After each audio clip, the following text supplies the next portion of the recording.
The Patriots' offices are closed. Now, they're closed with the asterisk of if they have to get to work, they can get to work.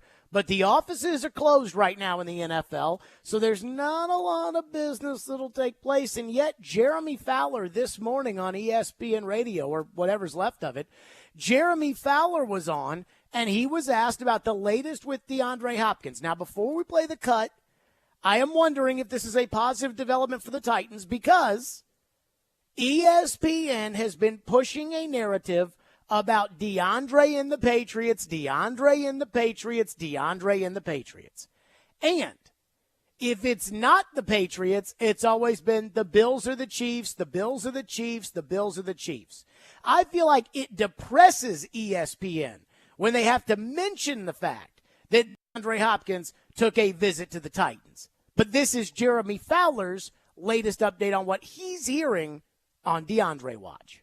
So I've been trying to get some updates on that this week, and actually Tennessee's pretty well positioned here. Like, they've kept in contact. They're in it. You know, they want to sign them, so we'll see if they can get to the finish line. New England's still in the mix, too. I would say Tennessee, New England, who hosted him on a visit, are the favorites right now. You know, the Chiefs have still kept in contact. They just don't have any money.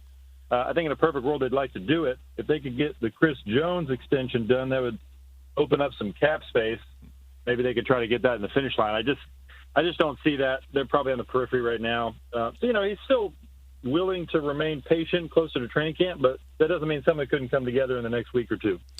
Okay, let's analyze this. For starters, Jeremy Fowler, I don't see him as kind of a Titan savant, right? Like, he's not Diana Rossini. He's not somebody that we feel like has direct access to the Tennessee Titans. He also works for ESPN, a network, and I don't think they go out of their way to do this, but a network that has consistently shunned the idea of the Titans for DeAndre Hopkins.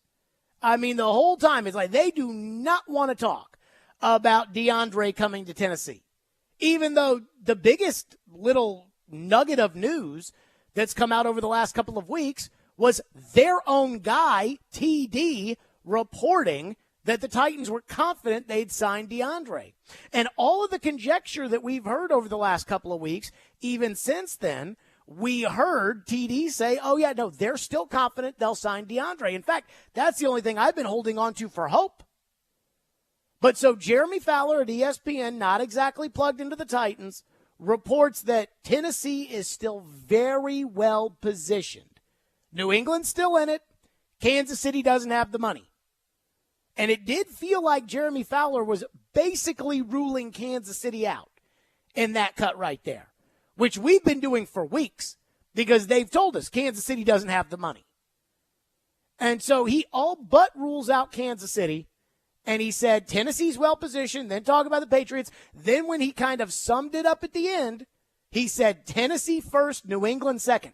That's very different from anything we've heard from ESPN except for TD over the last month as far as the DeAndre watch is concerned. Which takes me to kind of the question of where do we think Fowler got this from? Like I said, if this were Diana Rossini, I would feel very confident that it was coming from the Titans. If this were Adam Schefter,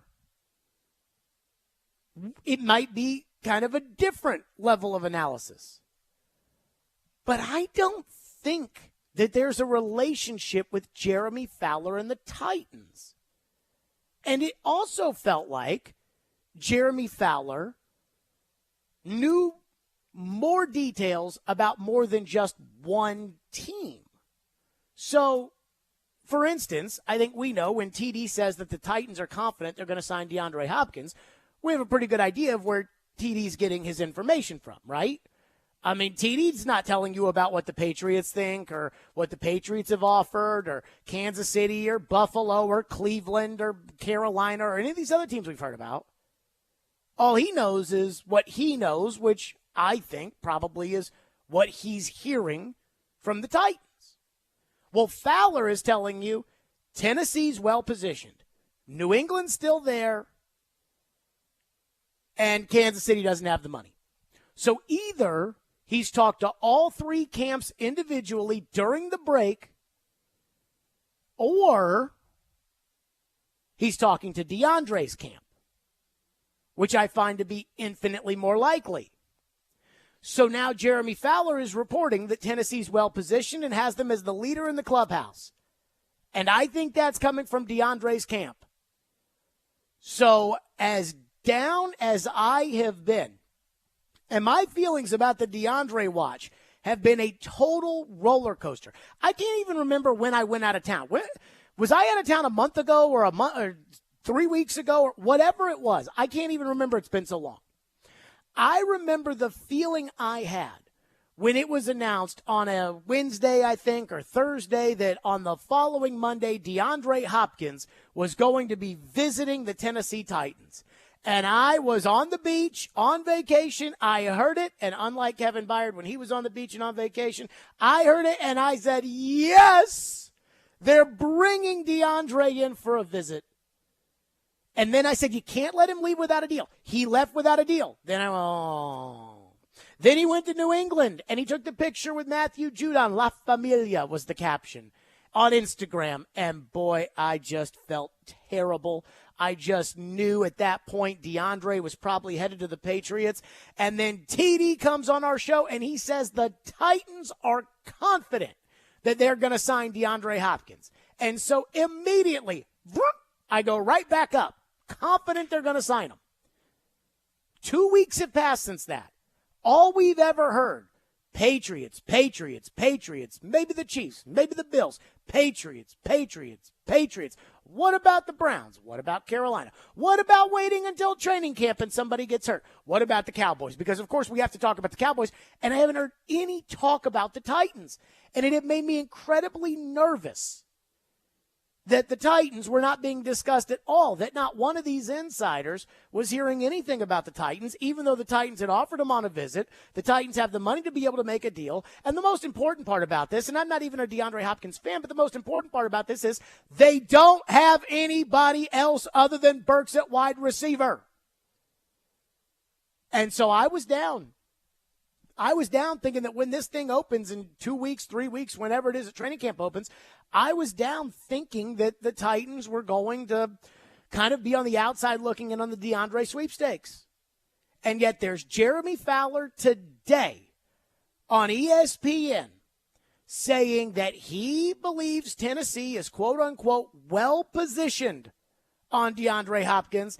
And it sounds like he has them in the leader in the clubhouse with New England. And I think we can rule out Kansas City as well, based upon what Jeremy Fowler said. And the end of that cut I also thought was fascinating, where he says maybe this could go to training camp, but he doesn't sound, as much as people have hypothesized the idea that DeAndre just doesn't want to go to training camp, it doesn't sound like that's the plan, and I don't feel like that would be a Mike Vrabel thing to do. So long story short, my interpretation of the latest nugget of info on the DeAndre Hopkins front coming from Jeremy Fowler today on ESPN, I think they're in the game, baby.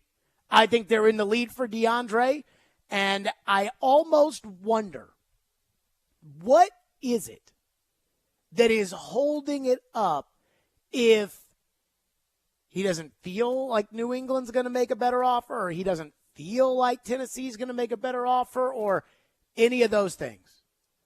But long story short, as much as we've been riding this DeAndre Hopkins roller coaster up and down and up and down, and oh, he took a visit, and oh, he left, and oh, he went to New England, and oh, TD says they're confident. When Jeremy Fowler, now that the dust is officially settled a couple weeks after he took his visits and made his Instagram posts and everything else, when Jeremy Fowler says Tennessee is well positioned and ranks them first, I think that's a big deal. And I think he's getting that from the Hopkins camp. 615-737-1025, your reaction to what Jeremy Fowler said about the Titans and the Patriots and the DeAndre watch. And so I almost wonder if there's a population of the Titan fans that have almost given up on this. Like, man, we've been talking about this for 6 weeks or however long it's been. And I understand the frustration. But the most important part of all of this that nobody should ever lose sight of is you don't have anybody else at wide receiver. And he's the only guy out there. 615-737-1025 if you want to weigh in. 615-737-1025 here on the program. And coming up next here on Stillman and Company, are the Titans now pushed even further into a corner for their need of DeAndre Hopkins? I'm starting to think the answer is yes. I'll explain why. We'll do that next. 615-737-1025 if you want to weigh in on the program today. Hey, this week's Nashville's best deal is Calabria Brick Oven Pizzeria.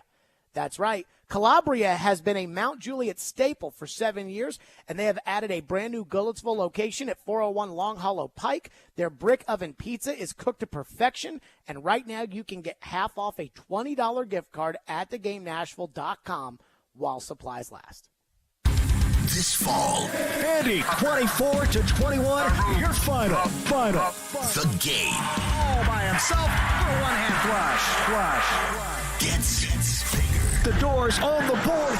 Your new home for Vanderbilt Athletics is 102.5 The Game and 94.9 The Fan. Football, men's basketball, baseball, and women's basketball all live here. Your home for Vanderbilt Athletics is 102.5 and 106.3 The Game and 94.9 The Fan.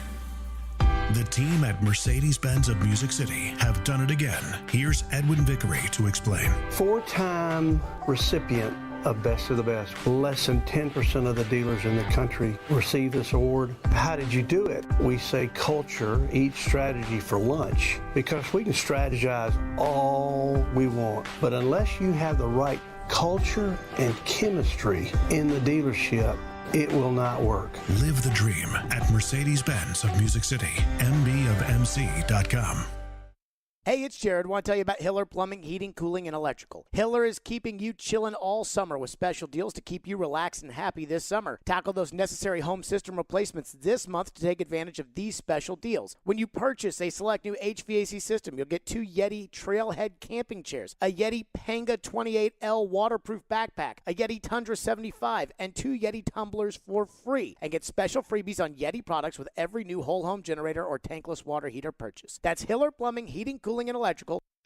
On July 22nd in Nashville, Tennessee, 4 men will compete in one boxing ring. Only one winner will be declared. Who will be the last man standing in the first ever Survivor Tag? KSI's Misfits Boxing is coming to Nashville. That's right, Misfits and DAZN are bringing Misfits 008 to the Nashville Municipal Auditorium, including some of the biggest names in the crossover and celebrity boxing space. The night will be packed full of action, including the first ever tag team boxing match in the U.S. Fighters on the night include gun expert Brandon Herrera, fan favorite B-Dave, political activist Alex Stein, chart-topping rapper Swarms, lightweight champion Dean the Great, former BKFC champion Alan Belcher versus Hasim Rahman Jr., and many, many more. Misfits 008 tickets are available now, starting at $20 from Ticketmaster.com. Nashville's Best Deals is a great place to save cash fast. Get up to half off or more on dining and entertainment at thegamenashville.com/deals. Check back often for new featured deals and save money now at thegamenashville.com/deals. We try to stay cool by being on social media. I'm with it. I'm hip. Follow us on Twitter at 1025 The Game and on Instagram at 1025 The Game Nashville. Hey! Oh yeah, and like us on Facebook too. Strong opinions and a strong personality on your drive home. This is Stillman and Company on 102.5 and 106.3 The Game and the Game Nashville app. I think this is significant. This is a significant one because, remember, they signed Andre Dillard from the Eagles, a former first-round pick from Washington State, to be the left tackle. They drafted Skronsky to play left guard. So they were trying to rebuild their offensive line, right? They're trying to get that going. They signed Brushkill from San Francisco to be the right guard. So now they're kind of trapped a little bit. Will they move Joseph Duncan, the 6th-round pick, over to right tackle? You know, will they put Jamarco Jones, who they signed from Seattle, to right tackle? I don't know. But to me, this opens up a huge gap. And it also opens up a problem for Mike Vrabel because how much reps do you want to give a guy that you know is going to be suspended for 6 weeks? Yeah. You got to get the other guys ready. There you go. That was Mike Lombardi last week when the news came down that Nicholas Petit-Ferrer, Ian, a.k.a. PT, was suspended for 6 games for violating the NFL's gambling policy. Now, on one hand, I have Jeremy Fowler saying that the Titans are well positioned right now in the DeAndre Hopkins sweepstakes. The way he made it sound was like the Titans are in the lead. On the other hand, I've got my starting right tackle suspended for the first 6 games, and now I've got an offensive line problem that I kind of already had to begin with, but now it's almost doubly as big of a deal because he's going to be suspended. You know, it was bad enough. It was a lot of hoping and praying that Andre Dillard, a bust from Philadelphia, was going to be able to play left tackle, that Aaron Brewer at 270 pounds was going to be able to play center, that Daniel Brunskill, a backup for the 49ers, was going to be adequate as a starter at right guard, and then that PT, who did not have a great rookie season, was going to have a better sophomore year. Excuse me. The reason now that you'd have to say all of that is in flux is because, 1, PT's out for the first 6 games, and 2, I don't think we know who's going to move around the line to be able to play where. You know me. If I was in charge, Peter Skoronski would be playing left tackle, and we go from there. But everybody seems to think that I'm stupid for saying, hey, put the only sure thing on the offensive line, the best offensive lineman you have, at the most important position. And then it raises the question of, you're already playing with fire on your offensive line. Do you need to go out and buy a veteran that is still available to come in and be put on your offensive line so that at least you know, let's use this example. And I'm not saying they should do this, but I'm just using it as an example. Let's say that they decide, okay, Skoronski's going to play tackle, either left tackle or right tackle, given the PT suspension. And so now that creates a hole at left guard. So to replace Nicholas Petit-Ferrer, the Titans are going to go out and spend the money in order to acquire Roger Saffold, who's still a free agent, for $4 million on a 1-year deal to play left guard. Now, I know Roger Saffold can play left guard for the Titans. Worry about his injuries a little bit. But I know, I don't know Dillard can play left tackle. I don't know Brewer can play center. I'm not completely sold, though, I feel like it's a little bit of, okay at the idea that Brunskill can play right guard. And I'm not even convinced completely that Nicholas Petit-Ferrer is a starting right tackle in the NFL. But I know Roger Saffold can play left guard. And then you would say, well, if you do that, then that comes out of the pot of money that you'd be able to offer DeAndre Hopkins. And I would agree. But what if you don't make a move? What if you don't? What if you decide, like TD suggested last week, Daniel Brunskill kicks out to right tackle, and Jordan Roos, who I thought played okay last year when all of that went down and they had no offensive line, Jordan Roos plays right guard. Well, now, don't you kind of have to sign DeAndre Hopkins? Or doesn't that maybe put a little bit more of an impetus on the need to sign DeAndre Hopkins? Because all I can think about is last season. And about the fact that Ryan Tannehill, who had probably spent the entire 2021 offseason before the 2022 season, stewing on his 3 interceptions against the Bengals and stewing on his horrendous season as a quarterback, saying to himself, whatever happens this year, I'm not going to turn the ball over like I did last year. My team has a chance to win. It's been proven since 2019 that my team has a chance to win if I don't turn the ball over. And it feels like Tannehill took that to heart. Tannehill didn't turn the ball over when he got out there for training camp, which Joe said didn't matter. But it did just happen to go hand in hand with the fact that Tannehill didn't turn the ball over when they got into the regular season. But what did happen to Tannehill? He got killed last year and ultimately injured. And I think a lot of us can trace that back to the terrible offensive line that he had with him. The other element of that was no A.J. Brown. He was throwing to guys that, quite frankly, can't get open enough in the NFL. Nick Westbrook-Akina, the Scarbini receivers the Titans were putting out there can't get open in the NFL. So Tannehill has determined he's not going to turn the ball over. He's got no offensive line in front of him, and he cannot trust his wide receivers. He cannot just throw the ball in the vicinity of A.J. Brown and know that, A, A.J. Brown's going to be there, and B, that A.J. Brown's going to catch it. That doesn't exist anymore. So what's Tannehill do? He gets sacked. He gets hurt. He gets hit. And you're in trouble. That's why I look at the Nicholas Petit-Ferrer suspension and I think to myself, this probably means that they need DeAndre Hopkins more. Okonkwo and Burks, and you know I like both guys. And I think both of them has pretty solid. Now, I think both of those two guys are pretty solid when it comes to making big plays because they did it as rookies. But as far as just a turn around and throw the ball in their direction kind of guy, neither of those players are that kind of player. Hopkins is. I mean, I think when Bussin' with the Boys was talking about DeAndre Hopkins, Will Compton said that Colt McCoy told him, oh, yeah, when we were in Arizona, DeAndre said, just throw it in my direction, I'll get it.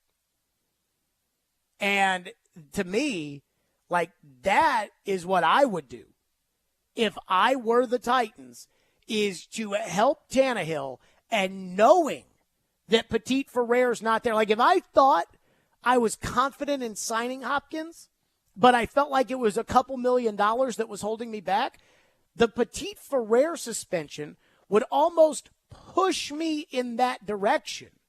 Because the second that I do that, it's like, okay, here's the deal, Ryan. You're going to be running for your life. We kind of thought there was a chance that was going to be happening anyways, but right now you don't have a right tackle. So when in doubt, just throw the ball in DeAndre's direction because there's not a lot of answers on July 5th that we can give you about right tackle. So, we're going to hope and pray for a miracle. We're not going to expect a miracle to happen. Andre Dillard being a franchise left tackle after Philadelphia gave up on him because they found somebody better to be a franchise left tackle, that would be a minor miracle if that happens. The idea of being okay at the two tackle spots with PT suspended for 6 games, that's not very likely at all. In fact, I'd say, again, that might be a miracle. But if Tannehill has a receiver that he knows, hey, 3rd down and 7, just throw the ball in his direction. And that doesn't mean he's for sure going to catch it. But there's a good chance he's going to catch it, and Tannehill's not getting sacked, and Tannehill's not getting hit. Then I think that this increases your need for DeAndre. We said this when they traded A.J. Brown, and we said, all right, if Burks doesn't come in right away and replace A.J. Brown, what that means is more work for Ryan Tannehill and Derrick Henry. Well, now that the offensive line, which was already a question mark, is a much bigger question mark, I feel very comfortable in saying that DeAndre Hopkins, adding him to the mix, might be able to alleviate some of the problems that you're now going to have because of your offensive line. 615-737-1025, and our phone line is driven by WilsonCountyHyundai.com. 615-737-1025. Texter says, I think what's holding up Hopkins is that the Patriots and the Titans' offers are likely identical, and he is waiting for whichever team will cave first to up their offer, and I don't think the Titans nor the Patriots will budge. Look, I told you I talked to a former general manager in the NFL, one who says the Titans should sign DeAndre Hopkins. And I asked him, I said, if you're the Titans, would you just suck it up and go to 15 for Hopkins? And he said 12 with incentives. And I said, so you're going to lose that player over $3 million. Now, you don't have receivers. You can get fired in this league. And the general manager, former general manager, said back to me, yes, that he would be willing to do that. I get the idea of drawing the line in the sand. And I certainly think, when I think of Belichick and the Patriots, I absolutely think of them drawing a line in the sand. But I don't know if the Titans can be that stubborn on this. I mean, I really don't think the Titans can do that. And the reason why I don't think the Titans can do that is because this team has too many win-now pieces to it, and it's got a coach that wants to win now. And it's got a fan base that's still mad over the A.J. Brown trade and the fact that 2 years ago they were the 1 seed. And not only is their receiving core a mess, which is their fault, but also now their offensive line is a mess again. And the only thing out there, I mean, it's like a rope in which they're throwing off the boat saying, DeAndre, please save us. And you're going to lose that over $3 million. And I guess maybe that's where we are. 615-737-1025 is our phone number if you want to weigh in. 615-737-1025. You can watch us streaming live on Twitch, Twitter, YouTube, and Facebook Live every day. And our video streaming is brought to you by Superbook. Download their app today and use promo code THEGAME. Coming up next, there's a question that was asked of Mike Vrabel that I think ignores the real question. We'll get to that next. Stillman & Company, 102.5, 106.3 The Game. All the big plays. And we are done. Vandy 24-21. All the big stories. I'm sure Vandy will be a much better team if Clark Lee is the coach. All in one place. We are Nashville's best sports talk. 102.5 and 106.3. What a stop by UC Sarah. Then he wouldn't end up on my team. Driving his way to victory lane. I think that's the right strategy. The Game and the Game Nashville app. Hey, Tennessee, when you bet on Zen Sports, the new sportsbook in town, you get the best reward possible. Cold, hard cash. You bet with your own money. So why accept anything less from your rewards program? With Zen Sports, you earn cash on your bets, cash on your referrals bets, and a welcome bonus in, you guessed it, cash. So stop settling for Vegas rewards when we're in Tennessee. Cash in your old sportsbook for Zen Sports. Your wallet will thank you later. Zen Sports. Betting just got better. Gambling problem? Call 1-800-889-9789. Terms and conditions apply. Must be 21 and up and in Tennessee to bet. Are you drowning in credit card debt? Want to get cash out of your home's equity? Loan Pronto can do it now in less than a week. Hey, Willie Donick here. That's right. Loan Pronto's Equity Express line of credit just got even faster. You can get $50,000, $100,000, even $200,000 in as little as 5 days. You don't even have to touch your primary mortgage. You can keep that 3% rate intact. Get just the money you need and pay off all those credit cards or get that home improvement project started. With this revolutionary program, you can access up to 90% of your home's value, and in most cases, there's no appraisal. Stop paying insane interest rates to the credit card companies and get tens or even hundreds of thousands of dollars in cash in as little as 5 days. Call Loan Pronto now for the even faster Equity Express line. 615-499-5780. That's 615-499-5780 or go to loanpronto.com. 615-499-5780. Equal Housing Lender, NMLS 1661781, subject to lender approval. The Game text line is driven by Wilson County Hyundai. Online at wilsoncountyhyundai.com. Be a part of the conversation. Call or text the Game at 615-737-1025.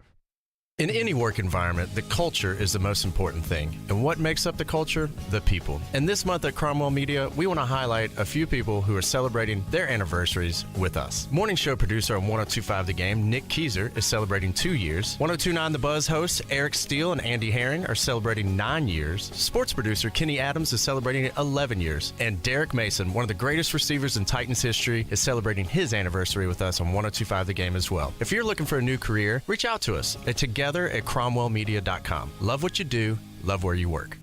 94.9 The Fan is your home for Hit City. Tonight, your Nashville Sounds continue their 6-game series at First Horizon Park against Columbus.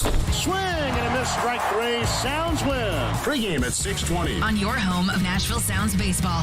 94.9 The Fan and The Fan app. Hey Nashville, this is Eli Gold, voice of the Alabama Crimson Tide, and you're listening to Nashville's best sports talk, ESPN 102.5 The Game. Dillard couldn't hold the job in Philadelphia. I thought they paid him a lot of money. I was surprised by it, but if you want my opinion, Skoronski should be the left tackle. Why would I take a guy in the first round and throw him right at guard? He's a tackle, and he's a really good tackle, and I don't give a damn about his short arms. Dillard couldn't beat out a rugby player. Yeah. Well, they did give him $10 million a year. I know they did. And you can go play guard for that. But that's me. I think it's going the other way, but I wouldn't do. Why would I take Skoronski and throw him right at guard? You know what, Skoronski? Go over there and play left tackle until you can't. Pat Kerwin, my guy, NFL Radio. I feel like he and I and Chad Withrow are the only people on the planet who have the common sense when it comes to this Andre Dillard, Peter Skoronski thing. of, did you really just take a guard who's played tackle in college with the 11th overall pick in the NFL draft? Did you really take a guard with the 11th overall pick in the draft? I mean, if that's the case, Skoronski better end up in the Hall of Fame. And considering that I think it's really hard to just assume guys are going to end up in the Hall of Fame, I'm going to go with the statistics and say that he probably won't. That I don't know. But a guard with the 11th overall pick? Like Bruce Matthews was a guard that the Oilers used with the 11th overall pick. And that's great. But don't you think they would have been better off if they had drafted Dan Marino with that pick? You see what I'm saying? It's guard. So Mike Vrabel sat down for an exclusive interview with the official Titans podcast. Now, look, I love Mike Keith. I think Mike Keith does a fabulous job. I consider Mike Keith a friend. I think he's a good man. And look, this is not about Mike as much as this is about kind of where I feel like the standards of home journalism is headed. And it's not a Mike thing. It's more of like an overall thing. But we know that this Dillard, Skoronski, left tackle, left guard, offensive line, we know that this is a touchy subject when it comes to Vrabel. And this interview had already been recorded, which they mentioned several times throughout the interview when they talked to Vrabel about his favorite TV shows and things like that I couldn't care less about. But so the Petit Ferrer suspension hadn't come down. But Mike Keith asked a question about Andre Dillard. And again, this is not about Mike Keith. And Mike Keith did ask some good questions in there, and he did it in a very good Mike Keith way, like he asked about Will Levis and kind of why'd you pick him and the progress of Levis, which I thought were good questions. Amy Wells asked a question about whether or not we should be buying the hype about Treylon Burks, which I think is a good question and something that I care about. But Mike Keith asked this question about Andre Dillard that honestly made me want to slam my head into the wall. And again, it's not about Mike, but it's just kind of about the direction of where I feel like home team media is headed. Here was the Q&A with Vrabel. We may just stop it after Mike's question. With Amy, I think Arden Key seems like your kind of guy the first time you meet him.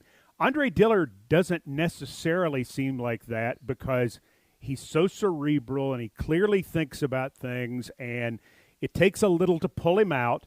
He told us that when free agency started, he prayed that the Titans would call because he bonded with you during the pre-draft process back in 2019. He felt like you got him, and he looks forward to playing for you in that way. How is it that a guy so different from, say, an Arden Key connects with you in that way and that you connect with him? Because at some point in time you have to realize that everybody's going to be different and they're going to have a unique skill set. Okay, that's enough for me. Let me ask this question. Does anybody care about that?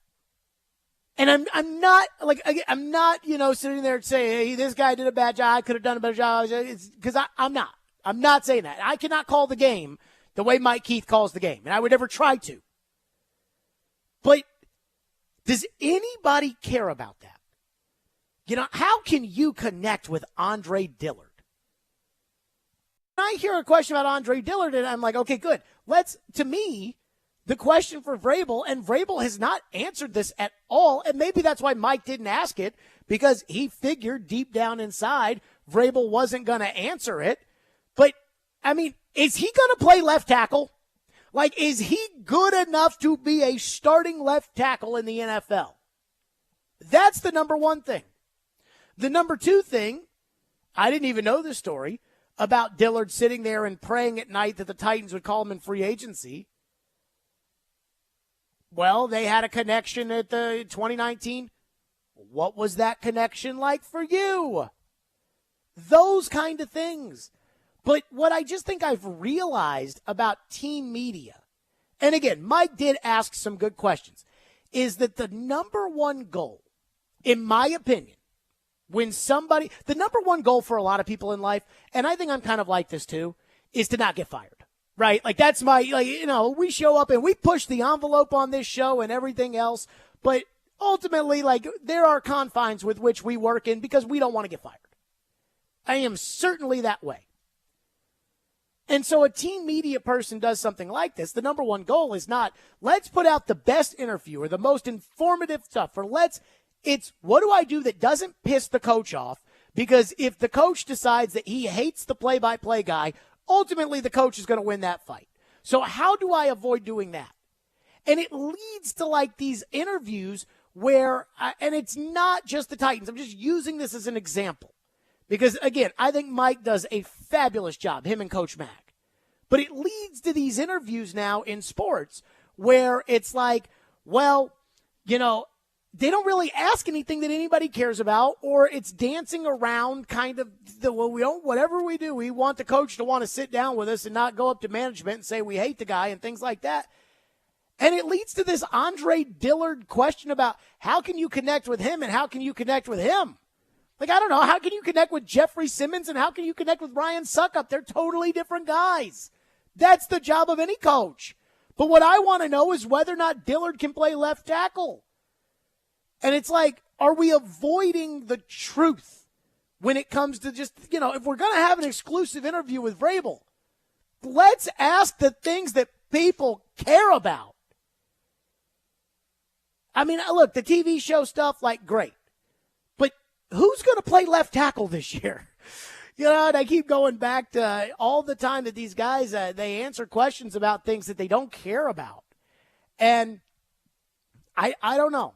I heard that today, and it just drove me up a wall because I think there are so many questions surrounding Andre Dillard that I have, and the offensive line, and the anxieties that I have. And I understand the idea of going somewhere that's safer and doing an interview. And I'm not saying Vrabel. I mean, you know, Vrabel's told, hey, we need you to do an interview with the Titans podcast, do an interview with the Titans podcast. And again, it's the Titans podcast, so they're not going to come on and say, hey, Mike, who leaked the draft plans of trying to draft C.J. Stroud? And I wouldn't expect them to, and they shouldn't do that. That's not their jobs. But, I mean, you know, let's get to it, right? Like, if I'm going to take the time out of my day, like, let's get to it. Let's get to the meat and potatoes of what's going on with the football team. When an interview drops in the middle of the summer, when the coach is on vacation and there's no other, like, let's get right to it. And I don't think that that's a Mike Keith thing. I think Mike Keith is one of the best. And I think he's a great man, and I hope he calls the Titans until the end of time. But it's just that thing. Like, the Sounds put out a press release yesterday. The Sounds got crushed last night by the Columbus Clippers, the 4th of July game. They got beat 19-2 last night. This is the Sounds press release. Sounds throttled by Clippers on Independence Day. 10-run first inning by Columbus gives Nashville worst loss of the season. Though the fireworks show was scheduled for after the game, the visitors put on a show of their own as the Nashville Sounds dropped the series opener 19-2 to the Columbus Clippers in front of a sellout crowd on Independence Day at First Horizon Park. You never see that stuff from the pro sports people when it comes to talking about their own teams. And I just saw that. I was so refreshed when I saw that. I'm not saying be critical. I'm not saying Mike Keith should get in there and yell at Vrabel and say, hey, who's going to play left tackle, Mike? How are you going to start this season without left tackle? You're going to. But it's like, who cares about how he communicates with Andre Dillard? What I want to know is, can Andre Dillard play? You know, that's kind of my thing. Like, you know, can they play? Texter into the text line says, I like how you're ignoring Barry Trotz's disastrous first week. The Preds roster is somehow worse than it was at the end of the season, and you're talking about an interview that the Titans did with their head coach. I am not ignoring the Barry Trotz stuff. Ian, you've got a copy of the grid right in front of you. How much stuff, and I know that we're getting Chris all set up here, but how much Barry Trotz do we have today on there? Fair amount. I'd say fair amount. I mean, we got a lot of Barry Trotz on there. We are not ignoring that. I may not agree with the texter's opinion, but we're not ignoring that. I just want to know if Dillard can play. I just want to know. I want to know if he can be the left tackle, and this is going to be a big sticking point with me. 615-737-1025 is our phone number, 615-737-1025. And I'm sure people are going to get mad. I'm sure people are going to call Mike Keith and say, oh, Jared was – I'm not. I'm just saying that that's where I feel like a lot of this is headed. I mean, I think that Pretty much every team does stuff like this. It's like when I see these videos, the behind-the-scenes stuff, where they show the draft room and they're sitting there. Do we take them? Do we not take them? And do we? And everybody's like, wow, look at that. And I'm like, are you saying, wow, look at that? I don't want to see them sit there and say, you know what? This guy, he's going to be a great Steeler. Let's make the pick. Johnny, we've got the owner here for you. Here you go. That's not the behind-the-scenes stuff. That's what they want you to see. What I want to see, and they'll never show you, is the Johnny's kind of fat, and, Stevie's got small hands, and yet do we go with the small hands or the fat guy? Well, he's a guard, but, he's kind of a lazy, player. And the other guy, he works hard, but he's just not very talented. Well, you know what? Let's take the lazy guy. We never will see that. And that's what I want to see. 615-737-1025 is our phone number, 615-737-1025 here on the program. Chris Sanders will join us next. His reaction to the latest on the DeAndre watch and his latest thoughts on his guy's suspension. Nicholas Petit-Ferrer, Stillman & Company, 102.5, 106 for the game. When you want live and local. If they were just better at the offensive line. You don't get better by trading away good players. They've had more winning seasons than not. 102.5 and 106.3 The Game has you covered. Looking for some national programming? Why do I want to get a running back like that 5 more years? The AFC now is so deep at quarterback. Check out 94.9 The Fan. Nashville's home for all things sports is 102.5 and 106.3 The Game and 94.9 The Fan. Now through Saturday, save big at the Electronic Express Independence Day sale. Celebrate with up to 40% off in every department. Don't miss a Hisense 65-inch 4K TV for only $349, or a Frigidaire Gallery 4-piece kitchen package for only $21.79. Save on computers, appliances, 4K TVs, and more. Get a Vio laptop for $499, or JBL wireless earbuds for only $99. Get up to 3 years free financing throughout the entire store. Electronic Express. We make it happen. The Big Machine Music City Grand Prix is back in Nashville August 4th through 6th and is a must-see experience that has something for everyone to enjoy. 102.5 The Game and 94.9 The Fan has all your coverage leading to the race, including driver interviews with Chase McCabe, ticket giveaways, and much more. Out of my mind, I'm not myself without you, baby. So terrified. Little Image, Out of My Mind, from their new album, self-titled, out now. Out of my mind every time without you, baby.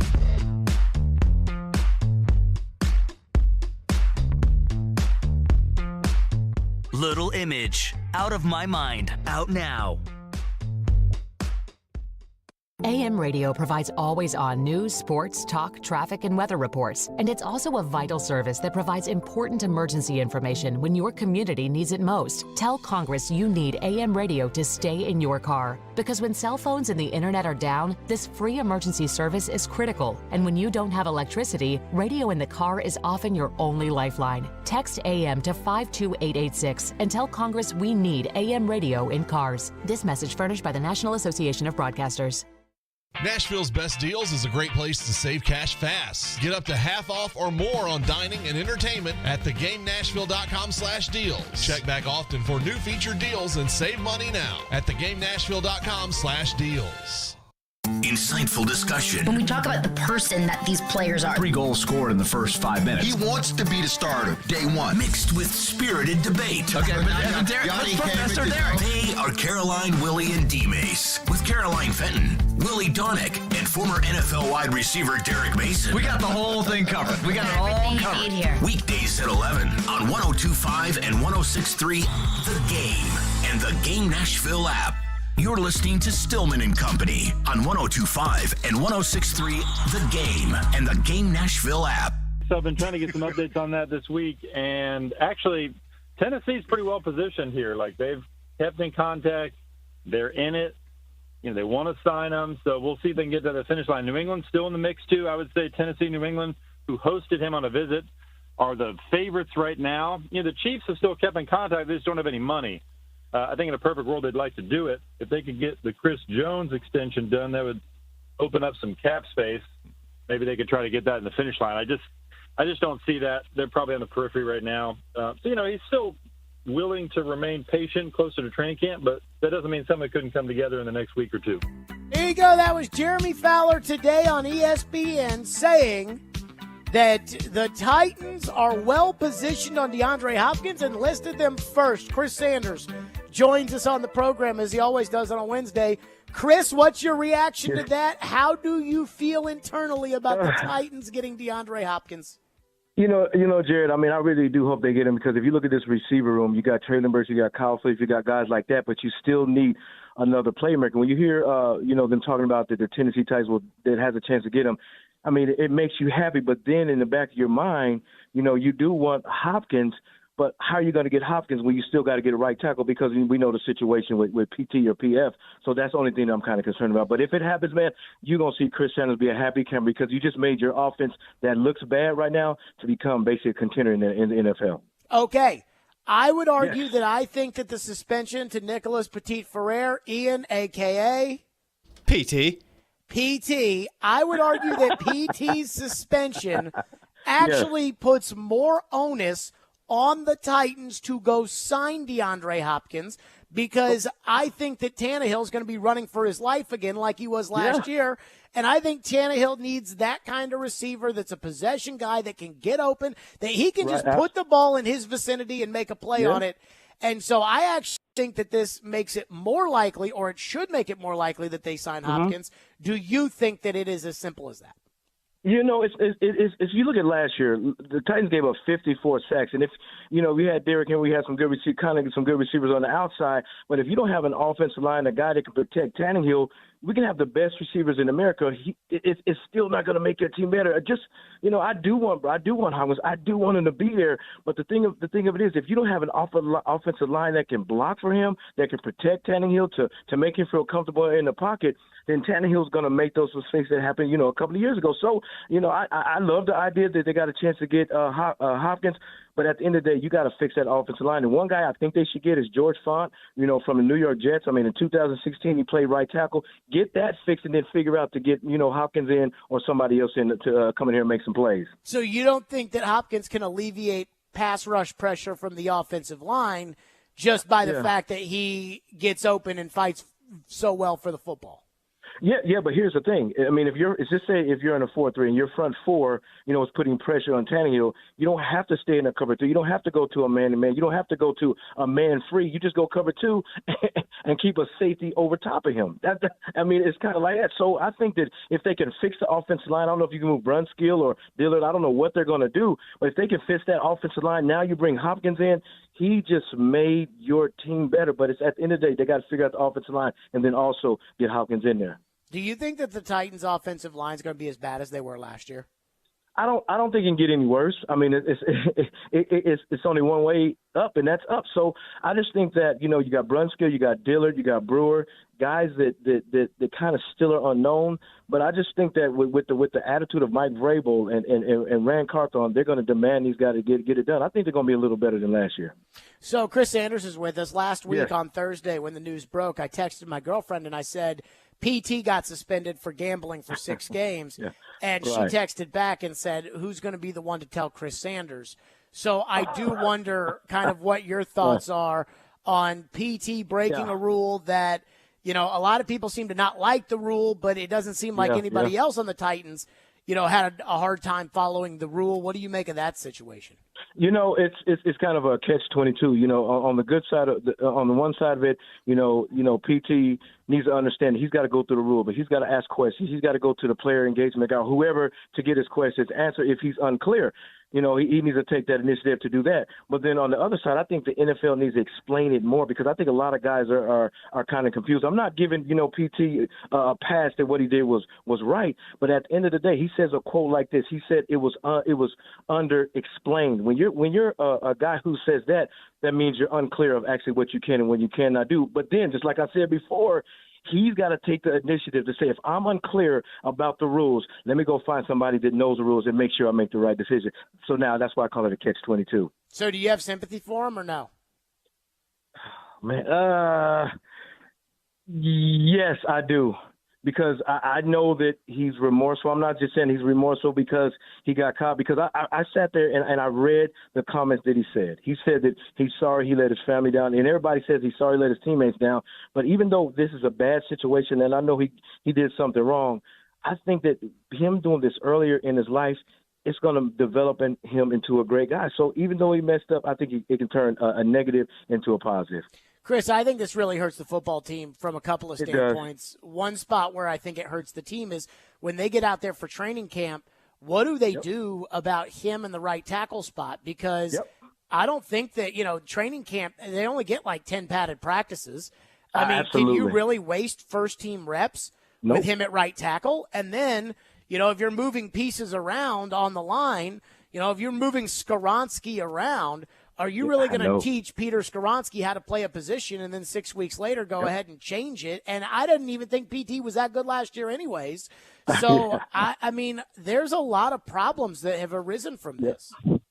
You know what's wild, Jared, is the last 3 or 4 years, what if we kept talking about coming into training camp, offensive line? I mean, it's kind of like it's like, time is it's like we're going back in time and talking about the exact same thing every single year. Right tackle, left tackle. We need the offensive line, and we're back in the same position. So it is disappointing. I understand that, he made a mistake, but you're not just hurting yourself or your family or your kids or your wife. You're not just hurting them. You're hurting the team because now they got to go find a right tackle. And then you said something that was so profound, Jared, that you don't want to waste reps with a guy that's not going to play the first 6 games. So what do? Who's going to be out there? Is it Roos? Is it Levin? Is it I don't know who it's going to be. So you're going to have to put somebody in there that's taking valuable reps from your number one guy. That's where the problem lies, and that's where it's kind of disappointing. Chris, how many meetings in your career did you sit through where right before the end of training camp the coaches told you not to do anything stupid? I mean, Les Steckel. I had a great wide receiver coach when I first came in, and he always would talk about this. He said, "I don't care how good a football player. I don't care if you make the Super Bowl. I don't care if you do all the things that I tell you to do. I care about your character." So when he said that the first day I showed up in camp, I didn't want to let him down. I didn't want to be in the paper saying that, I did something, I act crazy, this and that. But at the end of the day, I was a young rookie coming in, so I was still learning how to do this. But the one thing that I love about Les Steckel is he challenged me not just to be a football player, he challenged me as a man. And that held me and it kept me from not making a lot of mistakes, which I did make mistakes, but it kept me from making some major, major mistakes.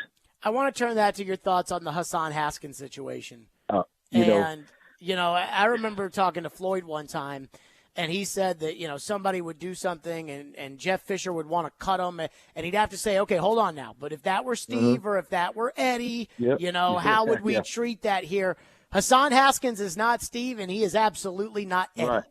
But yet at the same time, the police report was incredibly disturbing. And I do wonder kind of how the Titans end up reacting to this, or if they react at all. First of all, I'm going to say this very loud and clear. I'm a nice guy, and I love people, but you never, ever put your hand on a woman. You don't choke no women. You don't disrespect no women. You don't call nobody out there. I don't care what it is. You never do that. But on the flip side, I want to kind of turn the tables a little bit.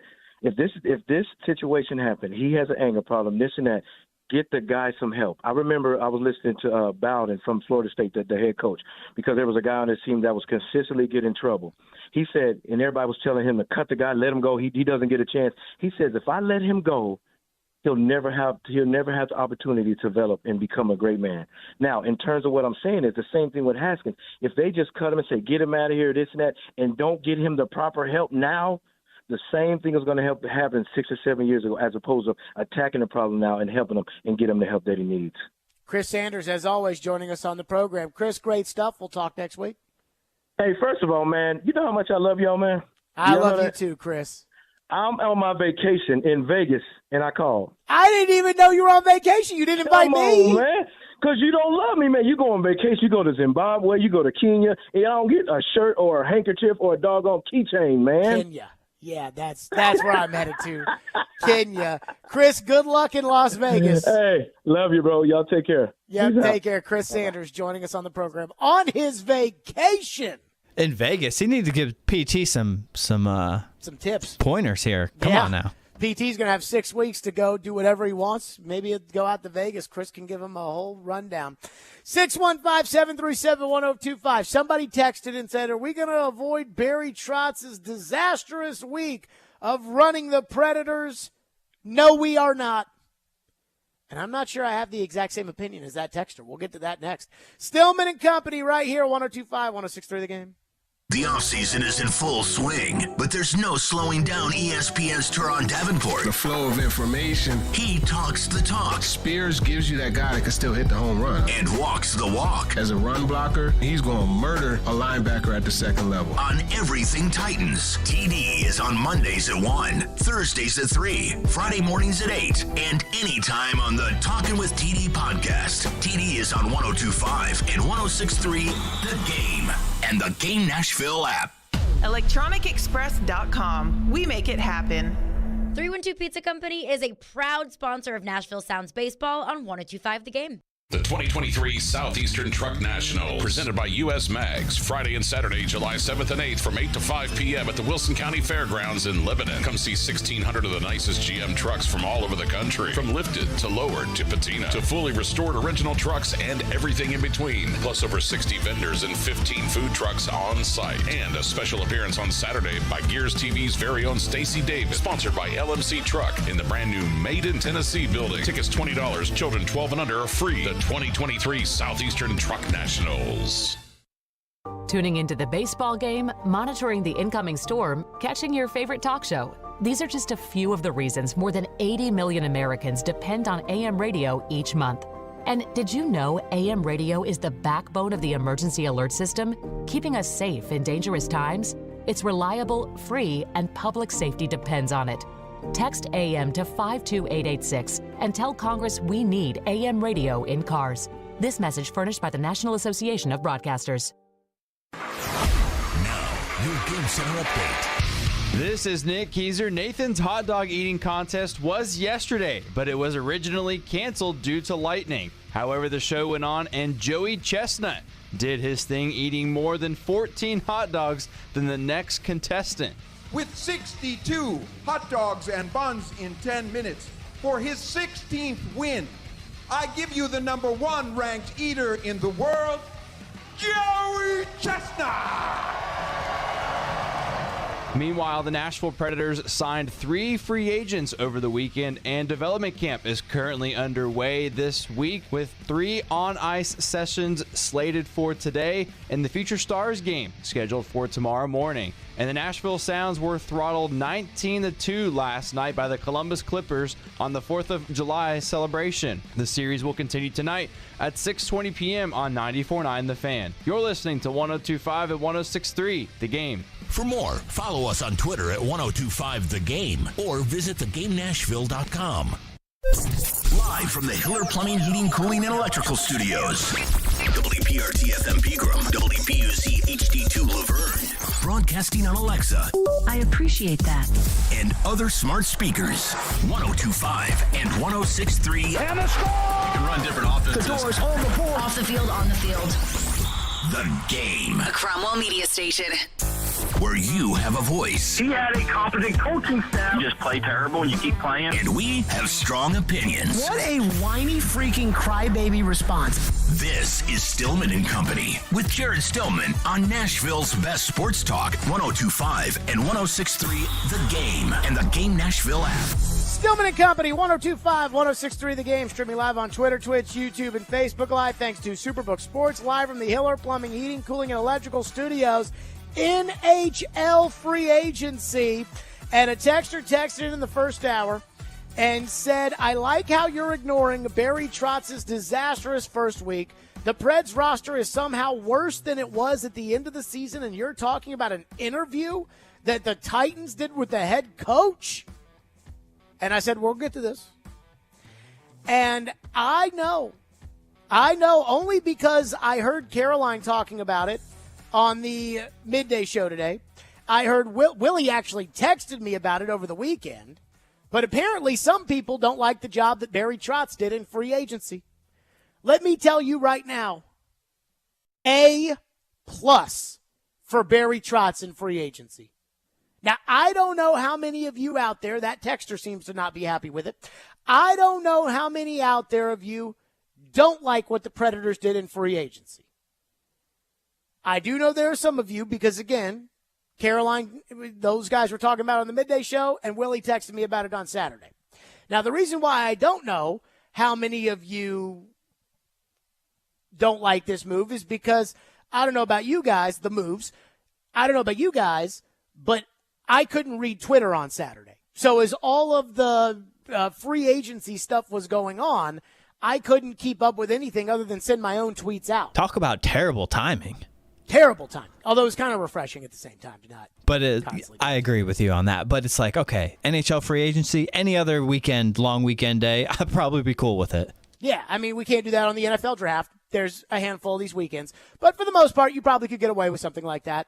And yet, so all I know is what I thought of the moves. So that's where we're going to start. We're not going to start with your opinion of the moves. We'll get to your opinion of the moves. We'll start with my opinion. I give Barry Trotz an A+, and I'm going to tell you why. Because I can see exactly what he's doing, and I agree with it. I have heard you guys bitch, whether it's by calling the show, texting the show, tweeting the show.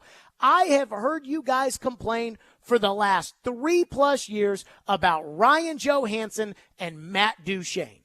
I even told you 2 years ago that this whole, well, if Duchene can get going or if Johansson can get going, and then I said, I'm done with that. I'm done waiting on Johansson and Duchene. To me, they are what they are. I'm done waiting on it. And so Barry Trotz, he didn't want to wait for it either. And he let both guys go. Now, it was painful to do that, but he did it. Then he gets into free agency. And everybody thinks that they're not going to do anything. I didn't think that they weren't going to do anything. I thought that they were going to go out and get veteran players that Barry wanted around the young guys that he was bringing into his organization. And I thought that he was going to sign deals on short terms so he could turn around and trade them if he needed to get capital for spending on them, or guys that, will not be making so much money that will care one way or another that they're here, not here, what their production is, etc.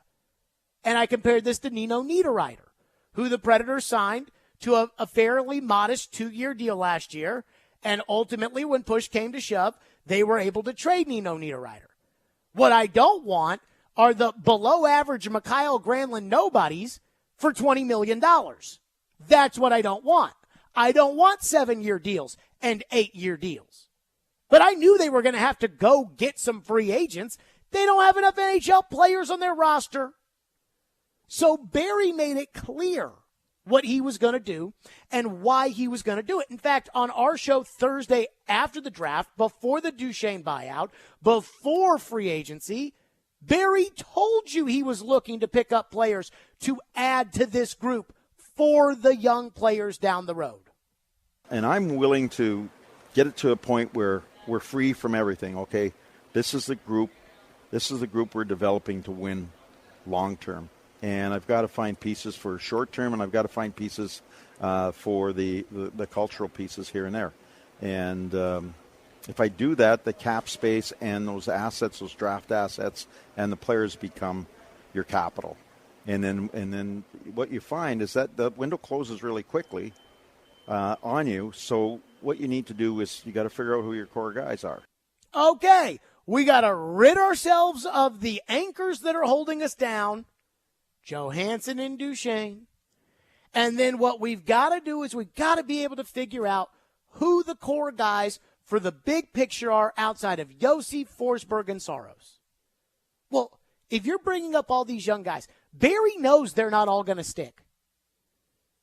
Parsonen, Tomasino, Evangelista, Kimmel, Glass, all of those guys, Schaefer, he knows that they're not all going to stick, that they're not all going to make it, that they're all not going to be NHL players.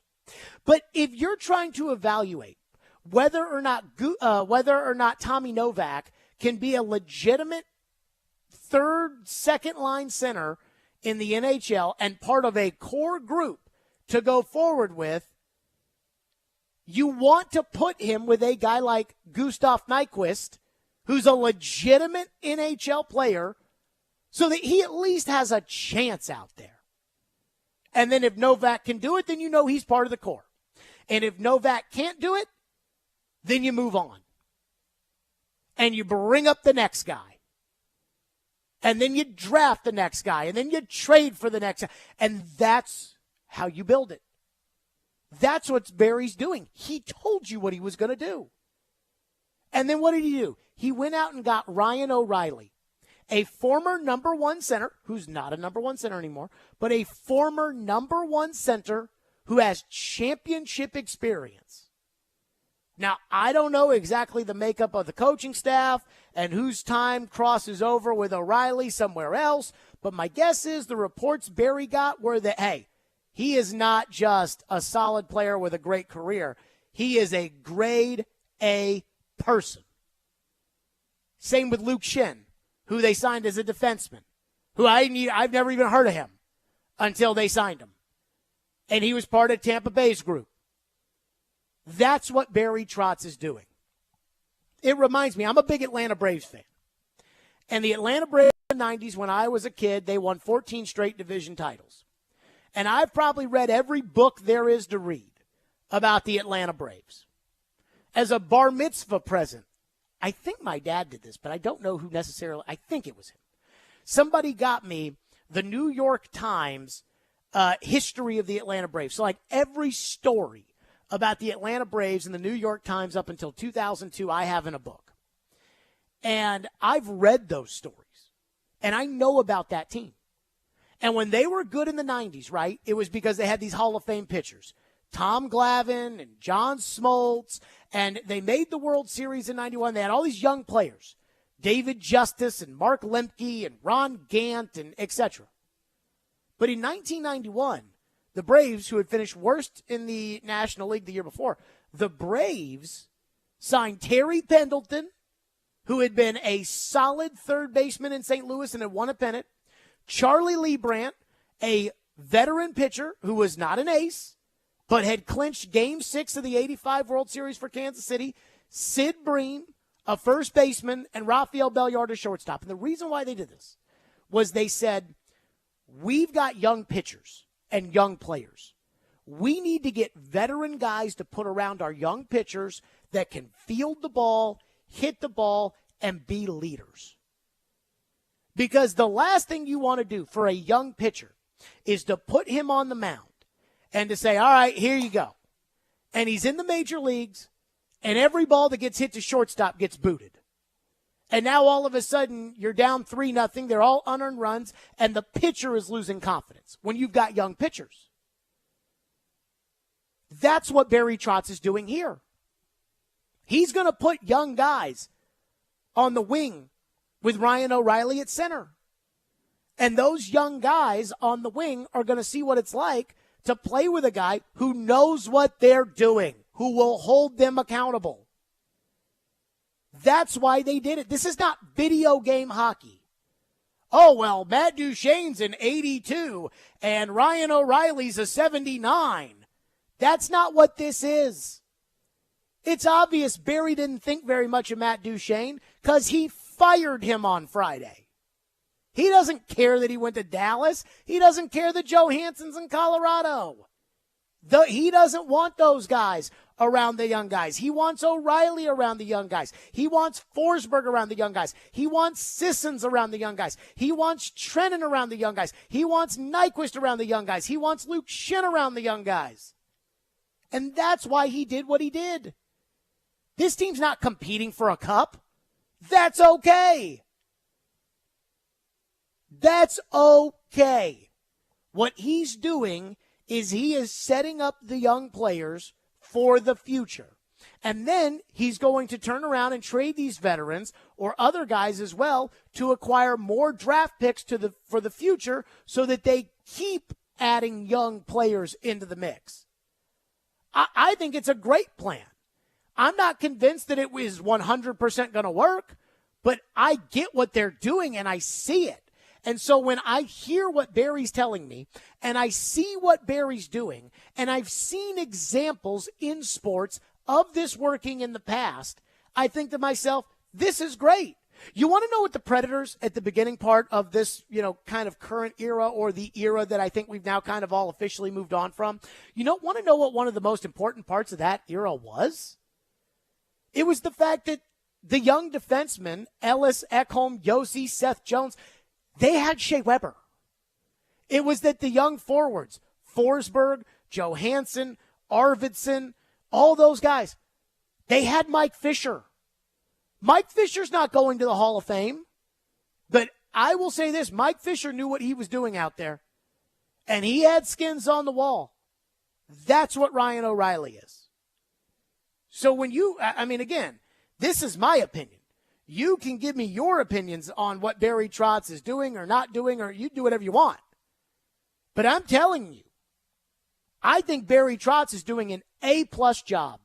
And I love free agency, and I think that this is a step in the right direction, and I think the Predators are going to have a competitive product, and I use the word competitive from this standpoint, with their goalie and their core group of guys and these veterans they brought in and the coach that they've hired and the type of culture that they're going to build, but that those guys are going to bring from the first day. This team's going to compete in almost every game this season. That doesn't mean they're going to make the playoffs. That doesn't mean they're going to win in the playoffs. And I'm certainly not expecting them to win in the playoffs. But they're going to compete. And they're going to hold those young players accountable, which is exactly what the young players need. The young players don't need bar hopping buddies.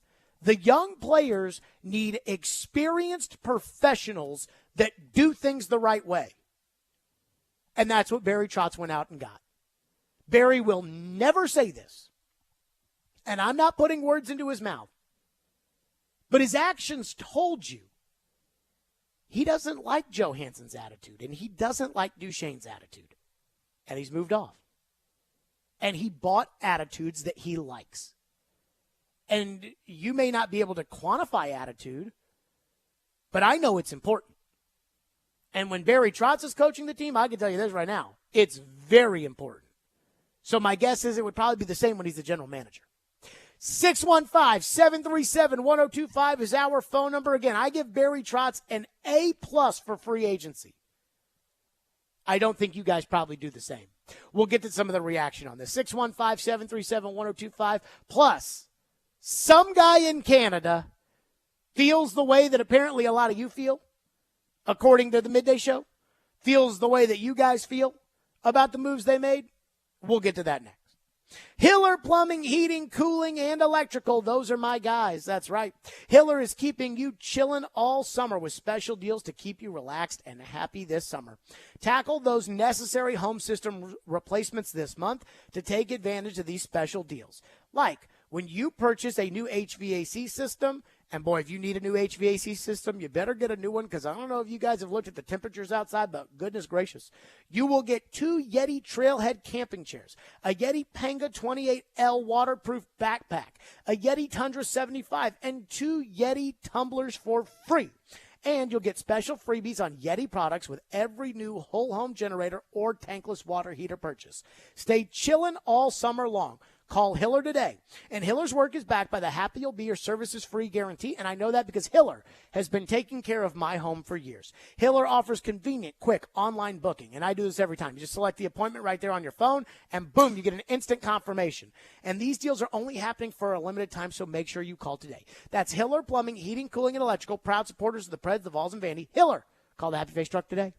Green right, Fox 2 run, double catch. He takes you inside the huddle through the eyes of a quarterback. Wide 85, tight. Catch ESPN NFL analyst Tim Hasselbeck every Tuesday at noon as he breaks down the big stories in the NFL. Buffalo, maybe Miami. And with the Tennessee Titans. The Titans might be like, we're interested in a 1-year, $1 million contract. Tim Hasselbeck is on Caroline, Willie, and D-Mace on 102.5 and 106.3 The Game and the Game Nashville app. Hose and Belting Specialties in Murfreesboro is your local source for hydraulic, air, water, and chemical hoses, along with conveyor, timing, and metric belt needs. They stock metric fittings for both air and hydraulic applications. Hose and Belting Specialties stocks Parker hydraulic hoses and fittings, Goodyear Conti-Tech industrial hoses, and V-belts, just to name a few of their lines. For any of your industrial needs, call 615-895-HOSE. 615-895-HOSE. This week's Nashville's best deal is Calabria Brick Oven Pizzeria. Their brick oven pizza is cooked to perfection, but that's not all they're known for. Try one of their delicious appetizers, salads, fresh calzones, and they have a full bar and dessert. Calabria has been a Mount Juliet staple for 7 years, and now a new location in Goodlettsville at 401 Long Hollow Pike. Get half off a $20 gift card while supplies last at thegamenashville.com/deals. After all, life's too short to eat bad pizza. Tuning into the baseball game, monitoring the incoming storm, catching your favorite talk show. These are just a few of the reasons more than 80 million Americans depend on AM radio each month.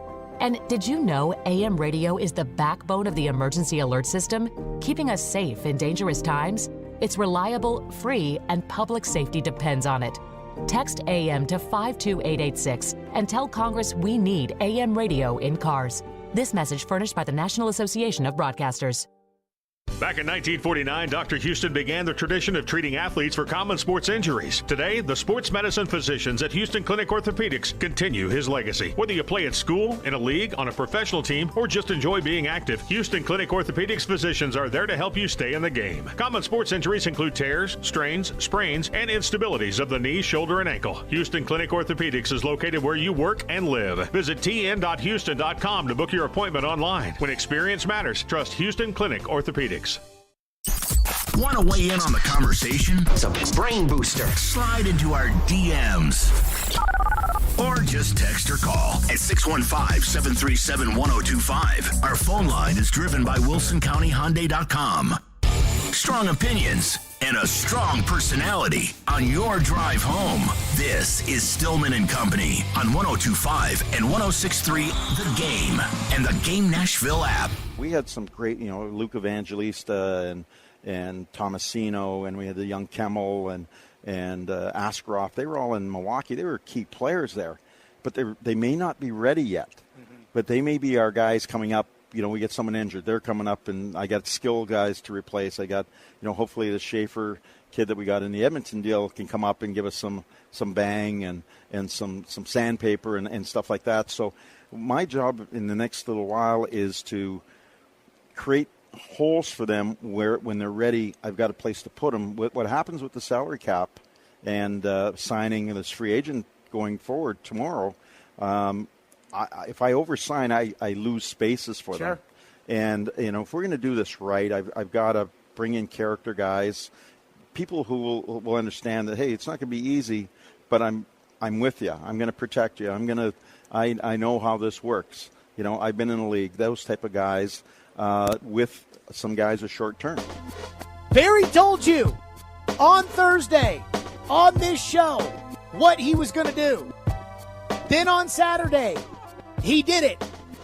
I need some guys that are going to be here with us. Some guys that, look, it's not going to be easy. It's going to be tough. Some guys that can help bring the young players along. I listened to Gustav Nyquist earlier today on the midday show. He knows what the deal is. He knows what the score is. And this is what drives me crazy about the Predator fans. Now, I'm going to say this. Again, Twitter was down on Saturday. So I didn't see people going, I didn't see people apoplectic about what Barry Trotz was doing. Vingan was texting me. He was kind of skeptical about it. That's all I really knew. Then I listened to the midday show today, and I heard them talking about people that didn't like it. I do think that I think Willie texted me on Saturday and was talking about how some people just don't seem to understand the Duchesne move and some of the free agency moves and everything else, which I would love to know. I would love to know how it makes Willie feel that he and I are in lockstep when it comes to where the Predators are today. They were a little bit worried. Willie had talked about that? They did talk about that, yeah. We brought it up today. I was filling in for a little bit. They did bring it up, yeah. And what did Willie say? Well, Caroline just brought up the point where, hey, I don't know if you are aware of this, but you and Jared actually agree on the direction of the Preds, and they were a little worried. I mean, that's the first time. We've been doing this for 8 years. I think this is the first time in 8 years that Willie and I have been arm in arm in lockstep, really on anything, but especially on the Predators. He looked like his face was like dumbfounded. He was pale? He didn't really, I wouldn't know about pale, like he didn't lose color or anything, but he was not really quite sure what to say. I mean, let me say this. It's a new experience for me, too. I got to be honest with you. So I have not, and I'm just like reading through some of your texts on the fly, and it doesn't seem like a lot of you are upset. Now, I have not looked into what the Bobo bloggers have written, but it would not surprise me if the Bobo bloggers are against these moves the Predators have made, because here's the thing about Bobo bloggers and everything else. They don't know real sports. They play video games and fantasy sports. And this is not a video game. You know, in a video game, in Madden football, you can take Ryan Tannehill off the Titans and you can put Lamar Jackson on the Titans. And Lamar Jackson will automatically know the Titans playbook the second that he's put on your Madden team. I don't even know if Lamar Jackson can run the Titans playbook. You know what I'm saying? So when it comes to video game hockey, I understand the idea of looking at the Predators and saying, wait a minute, you already had Johansson at $8 million. Sure, you got nothing in return for him and you cut half the salary, but you're still paying $4 million. And if you had just had Johansson out there instead of paying the $4.5 million for O'Reilly, then you might have the same level of production. Or if you had just, held your nose for the next 3 years with Duchesne and just rolled along, he would have scored you 23 goals every year. I mean, what's the point of getting rid of Duchesne to bring in Gustav Nyquist? But it's not video game hockey. It's not we're taking out a guy who's 83 and putting in a guy who's 81. That's not what's happening. And I don't want to say, because I really like Ryan Johansson, so I'm going to take him out of this for a second. I don't know Matt Duchesne, but just based off of what I've heard and the way Barry's treating it, I mean, it's one of those, with all due respect, sir, with all due respect, Barry got rid of the losers. That's what he's doing. And he's bringing in the winners. Nobody's going to say it as crassly as I just did. No one's going to be as blunt about it because, again, Matt Duchesne, I don't know the guy. He could be a great guy, and that's awesome. But he's a losing player. Just like Kyler Murray. I think Kyler Murray's a loser. I think there are tons of quarterbacks out there that are worse than Kyler Murray. And I'm not giving him $46 million to be in my franchise because I think he's a loser. I'd rather have a winner at quarterback. That's what Barry's doing. Barry got rid of the losers, and he's bringing in the winners. And that's the kind of personality he wants that to rub off on those players. One of the things my mom said to me after Floyd died, and I have never forgotten this, but, my parents, they weren't like exceptionally close with Floyd, but they really liked Floyd. And I think Floyd really liked them. And I talked to my mom after Floyd died, and I was just kind of asking her, how she felt about, all of it and everything. And she said to me that as a parent, she said, I never knew who was going to influence my kids. And when we started doing the Jared and the GM program, I was 26. These guys right now, they're way younger than that. These guys are 21, 22, 23 years old. That was 26 when we were doing when we started the Jared and the GM program. And I was 25 when I met Floyd. And she said, as a parent, I never knew who was going to influence my kids. And that made her nervous. She said, when you were with Floyd every day and the relationship that you guys had, I knew you were in good hands. Now, my mom never, ever told me, like, hey, I want you to look up to Mr. Reese or anything like that. But, if you were in my position, how could you not? And that stuck with me on a lot of different levels. And it made me really thankful of the relationship that I had with Floyd. And I think about all of us, like Ian and Ryan and all of us that were kind of together at that time, like we kind of all grew up, Ian had a kid and Ryan got married and all these things all happened. And Floyd was kind of always there laughing and being Floyd. And that's what Barry Trotz is trying to bring into this organization. Not guys that he can sit there and say, all right, he's not going to call Evangelista and Tomasino and Kimmel and Wood and Schaefer and all these guys into a room and sit everybody down and say, all right, guys, here's the deal. I want you to look up to Philip Forsberg, Roman Josi, UC Soros, Ryan O'Reilly, Ryan McDonough, and Luke Shen. I don't want you to look up to anybody else. I want you to look up to these guys. You can't do that. But by having them there, don't you think the idea of Ryan O'Reilly in the room is going to matter to those guys? And if it doesn't matter to those guys, then maybe those guys aren't a part of what you should want to build. So, again, I haven't read a lot or seen a lot of the kind of this what the Predators did in free agency take, but I believe that it probably comes from a place of people that play video game hockey looking on paper and saying, well, the total amount of goals per percentage added over metric.com, that doesn't matter. At this point, that doesn't matter. What matters is the overall professionalism of the room and getting everybody to pull the rope in the same direction. It's about teaching the right mindsets and habits immediately. And that's who Barry brought in. And so I can't understand why you'd be mad about it unless you're just mad that the Predators didn't completely tear it down to tank, which I don't think they were ever going to do, or that they didn't, swing for the fences and trade every asset they just acquired to sign Alex DeBrincat to the same kind of contract that you just tried to get out of with Matt Duchene. That's all I can think of. The only reasons why you could not like this. I see a bunch of your phones. We'll get to them next. 615-737-1025 if you want to weigh in. 615-737-1025. I may head to the Ford Ice Center tomorrow, by the way. I've never cared about this development camp stuff and the Rising Stars game, but I may have to watch the game tomorrow with all these young players that are going to be in there. 615-737-1025 if you want to weigh in here on the Stillman and Company program. And be sure to tune in for Sounds Baseball tonight at 6:35 on 94.9 The Fan. The Sounds take on the Columbus Clippers, the AAA affiliate of the Cleveland Guardians. Sounds Baseball on 94.9 The Fan, presented by 312 Pizza Company, Farm Bureau Health Plans, and Family Leisure. Hopefully the Sounds will play just a little bit better than they did last night when they lost 19-2.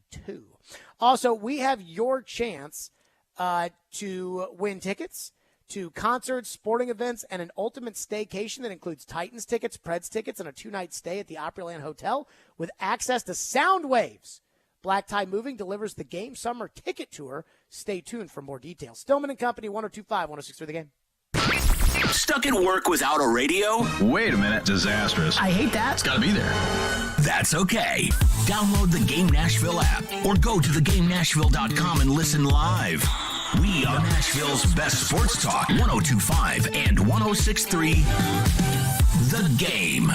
Now through Saturday, save big at the Electronic Express Independence Day sale. Celebrate with up to 40% off in every department. Don't miss a Hisense 65-inch 4K TV for only $349, or a Frigidaire Gallery 4-piece kitchen package for only $21.79. Save on computers, appliances, 4K TVs, and more. Get a Vio laptop for $499, or JBL wireless earbuds for only $99. Get up to 3 years free financing throughout the entire store. Electronic Express. We make it happen. Hey, it's John Tesh. You want to know how to get better rates, better coverage, and better service on your home and auto insurance? Work with Zander Insurance. I know it's a big promise, but this team delivers. They've been around for almost 100 years and have earned the privilege of representing dozens of insurance companies so they can shop, compare, and find you the best options available. More options mean more savings, and in many cases, better coverage. But it doesn't stop there. Each year, they review your coverage to make sure your rates stay competitive. Nobody else does that. And when it comes to service, just check out their ratings. Xander is one of the top agencies in the industry, and they earned that spot with their commitment to making sure their clients are taken care of like family. That's what sets them apart. Go to Xander.com for quick online quotes or call 800-356-1780 for that personal touch that you've been missing. This year, Boys and Girls Club of Middle Tennessee celebrates its 120th anniversary. Through time, BGCMT continues to evolve to enable all young people, especially those who need us most, to reach their full potential as productive, caring, and responsible leaders. Because of your continued support, BGCMT has remained strong and is committed to supporting our youth and solidifying our mission and culture in new exciting ways for 120 years. Visit bgcmt.org today. 94.9 The Fan is your home for Hit City. Tonight, your Nashville Sounds continue their 6-game series at First Horizon Park against Columbus. Swing and a miss, strike 3. Sounds win. Pre-game at 6:20. On your home of Nashville Sounds baseball. 94.9 The Fan and The Fan app. Hey, Nashville, this is Paul Feinbaum, and you're listening to Nashville's best sports talk, ESPN 102.5 The Game. Barry Trotz can officially say that he is an NHL general manager because he overpaid for intangibles. And I'm not just talking about Ryan O'Reilly. I'm talking about all of the players he signed, specifically Luke Schenn, which we'll get to. Yep. But when it comes to Ryan O'Reilly, $4.5 million per season is more than fair value, I think, for Ryan O'Reilly. I think 4 years is too long. But when you think of Ryan O'Reilly, we just talked about Matt Duchene and Ryan Johansson being laid back. Based on what I know of Ryan O'Reilly, he's the opposite. He is ultra competitive. And as you said, a former captain in the NHL, a Conn Smythe winner, a Stanley Cup champion.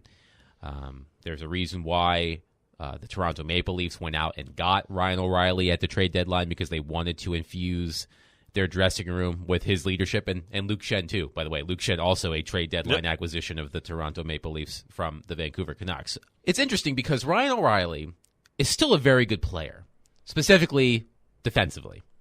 I think his offensive game is starting to deteriorate. It might be too strong of a word, but I don't think his offensive game is where it once was, and that's understandable. But he still does a lot of things well. He's a great face-off guy. He's a really good passer. He puts the puck in dangerous areas. You can count on him in every situation. He was playing on the power play in Toronto. I'm sure he was playing on the penalty kill. I don't have those numbers in front of me. But here's the thing that makes me scratch my head a little bit about Ryan O'Reilly. In Toronto, he was their third-line center. There were times where he played on the second line on the wing with John Tavares, but for the most part, he was a third-line center behind Austin Matthews and John Tavares. Yep. He is I would say, borderline elite third-line center at this point of his career, and maybe a low-end second-line center. Okay, that was Adam Vingan. I thought when we play that cut from earlier today, I thought it was going to be Vingan talking about, oh, God, they overpaid for him, and I just... From what I heard this morning, it sounded like they had a little bit more issue with the Schenn contract than the O'Reilly contract. I don't care about any of these. Why should I care about these contracts? $4.5 million for 4 years? Who gives a rat's ass? It's $4.5 million. You know, we're talking about getting out of $8 million contracts for 8 years. Yeah, it's half that.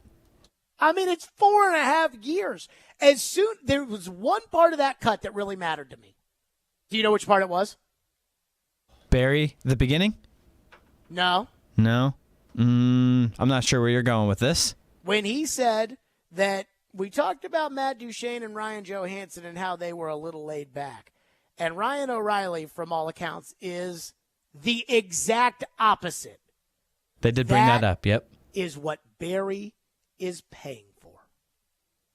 That's what he's paying for. Now, if you're one of these people out there that says, well, we don't need to pay for leadership, and we don't need to pay for attitude, and we don't need to pay for hustle, and we don't need to, then you should have been totally against the hiring of Barry Trotz as the general manager of the Predators, because you saw Barry Trotz coach this team. Barry is not a computer nerd who is going to stick his head in his laptop and say, well, my laptop says I need to pick this guy. And there are plenty of general manager and general manager candidates out there that will tell you what the laptop says they should do, and they'll go get that guy. And some of those teams in sports have a lot of success, and some of them are the Cleveland Browns. So you can pick which one you want to be, and I'll take Barry and his gut and his experience. So once I heard that, I'm like, oh, they had a great signing.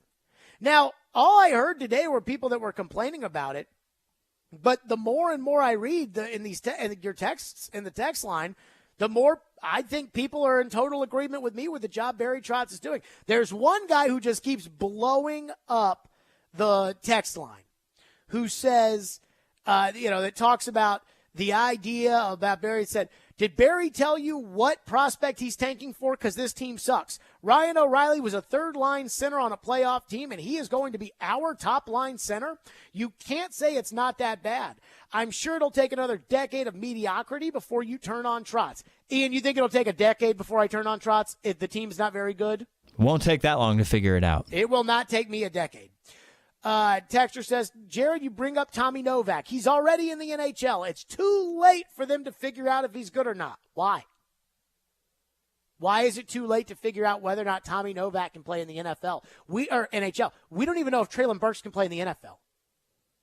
Why is it too late for us to sit here and say whether or not Tommy Novak can be a second-line center on a good NHL team? I don't know if he can or can't be. My gut tells me he probably can't be, but let's see. And if we're going to see, let's put some real players out there with him, which Gustav Nyquist is a real NHL player. That's all I'm asking. That when he makes a good pass, Tommy Novak, and he sets up somebody to score, let's make sure it's somebody who at least can score in the NHL.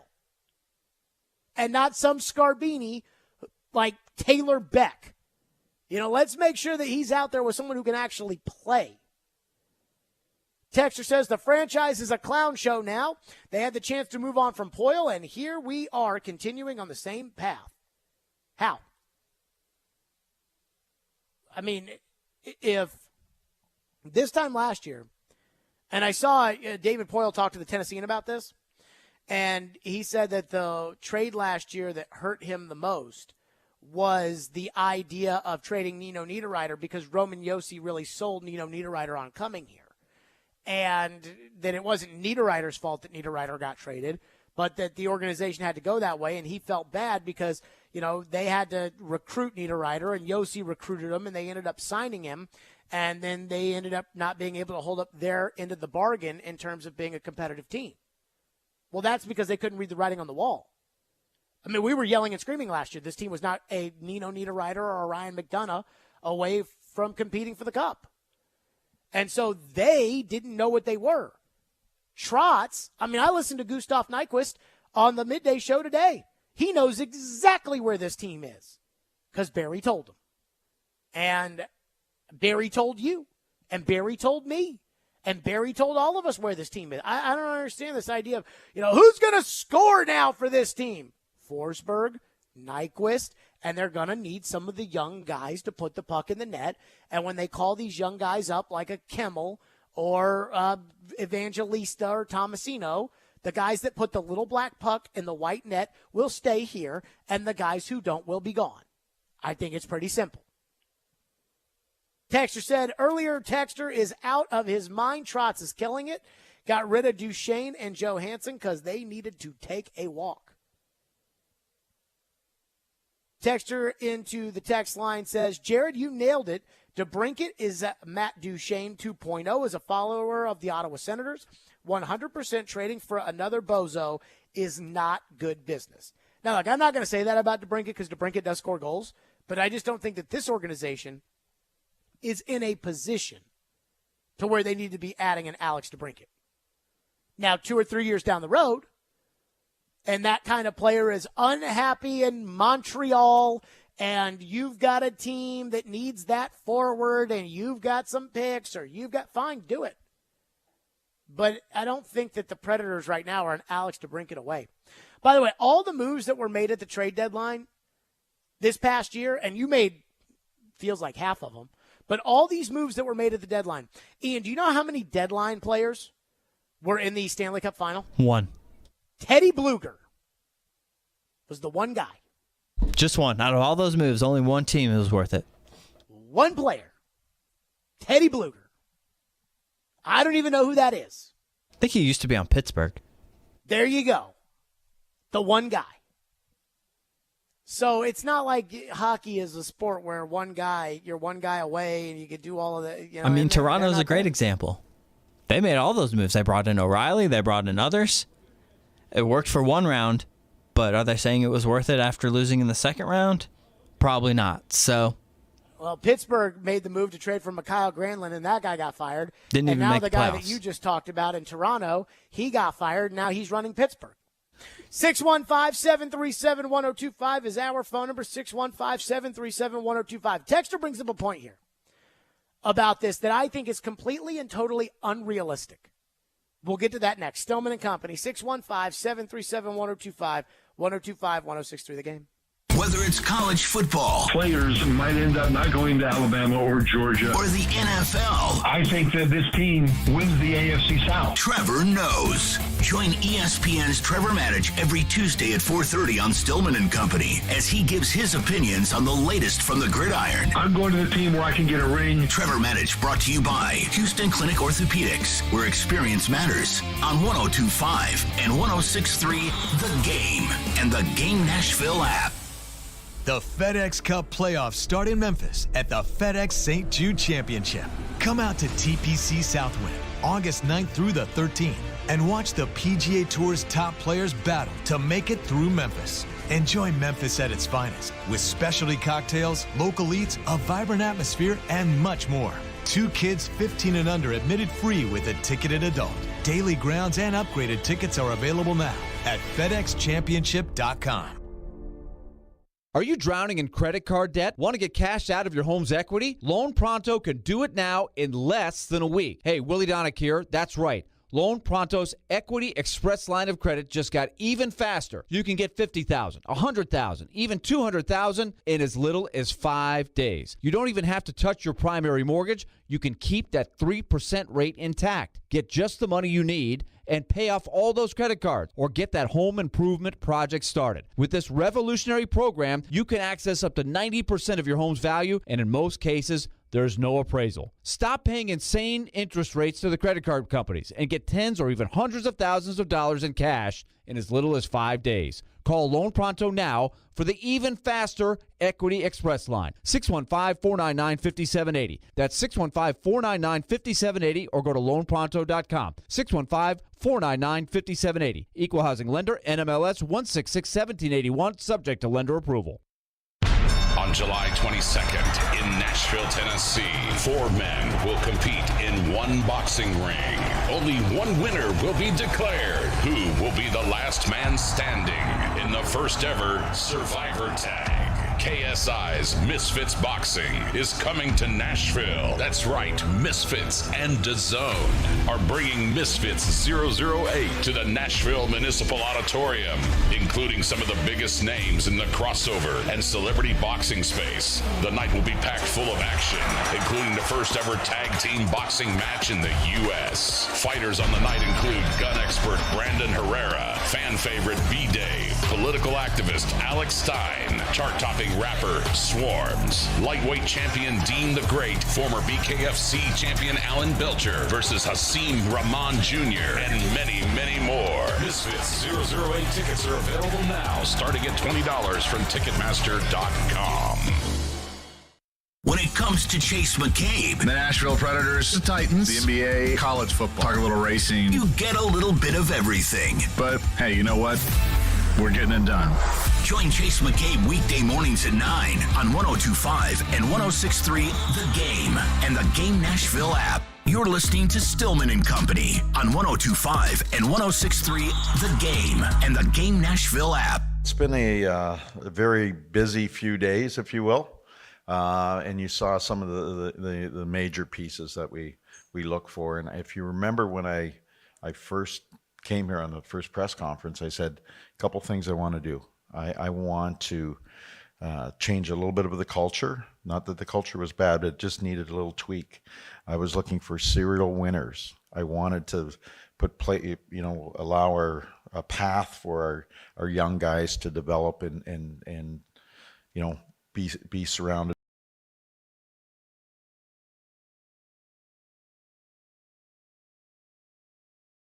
Skill, speed, all the things that we've drafted mature and get to a place where we're going to have a good run at it. There you go. That was Barry Trotz. Again, he's telling you exactly what he's doing. I don't see how you can be mad about it when he tells you straight up, unless you thought that he was going to go in a different direction. Now, here's an interesting text. And I don't know if I've said this hour that our phone lines are written by WilsonCountyHunter.com, but they are. Text says, I'm fine with signing Ryan O'Reilly and the others from a leadership perspective. What I am worried about is these guys are going to make the Predators better and thus slow down the rebuild. Aha! That could be a concern. The idea that, we're not tanking for a top pick. Well, Barry Trotz was never going to do that. Like, I just want you to know that the second that they brought in Barry Trotz was not going to tear it down to the studs. He was never going to do that. And make of that, there's a lot of guys that do want to tear things down to the studs. They would have traded the goalie. Barry is sitting on his assets saying, I'll move them, but you got to make it worth my while. Now, Barry knows that top picks are important because he tried everything he could in order to get one this year. But Barry is not going to tank for the sake of tanking, because I think Barry Trotz believes that by doing that, by tanking to tank, that he's going to set in a culture of losing. And that matters to him. So it's not going to happen. I understand the concept, but I don't think this team needs a complete and total rebuild, nor did I ever think that they really needed one. In fact, when I was calling for them to rebuild in 2021, I wasn't saying that they needed to sell off everybody and everything, but I did want to get rid of Ryan Ellis, and I did want to get rid of Victor Arvidsson, and I did want to get rid of Ryan Johansson, and I did want to get rid of, the guys they've gotten rid of. I look at the current state of the team. The contracts I don't like, the guys that they're bringing back, I don't like that they're bringing back Carrier because I think he sucks. Like, that's what I don't like, is the idea that they're going to give somebody that I think freaking stinks another chance. I mean, I'd rather get some young guy in there and see if they can play. But you don't have to necessarily be the worst team. Would it be nice to have Connor Bedard? Sure. Could this team have used a high pick? Sure. But the 2017, and not that I'm saying we need to do everything like 2017, that team I think was more built off of the leadership and toughness of the Mike Fishers of the world and the Shea Webbers of the world, and that group that kind of set the tone for that organization, and great goaltending. And that's how Barry's going to build it. You can either build it with the great center iceman, with Matthews, McDavid, Gretzky, McKinnon. You can either do that, or you can build it another way. And Barry's going to try to build it the second way, while continuing the long march and the great search for the true number one center.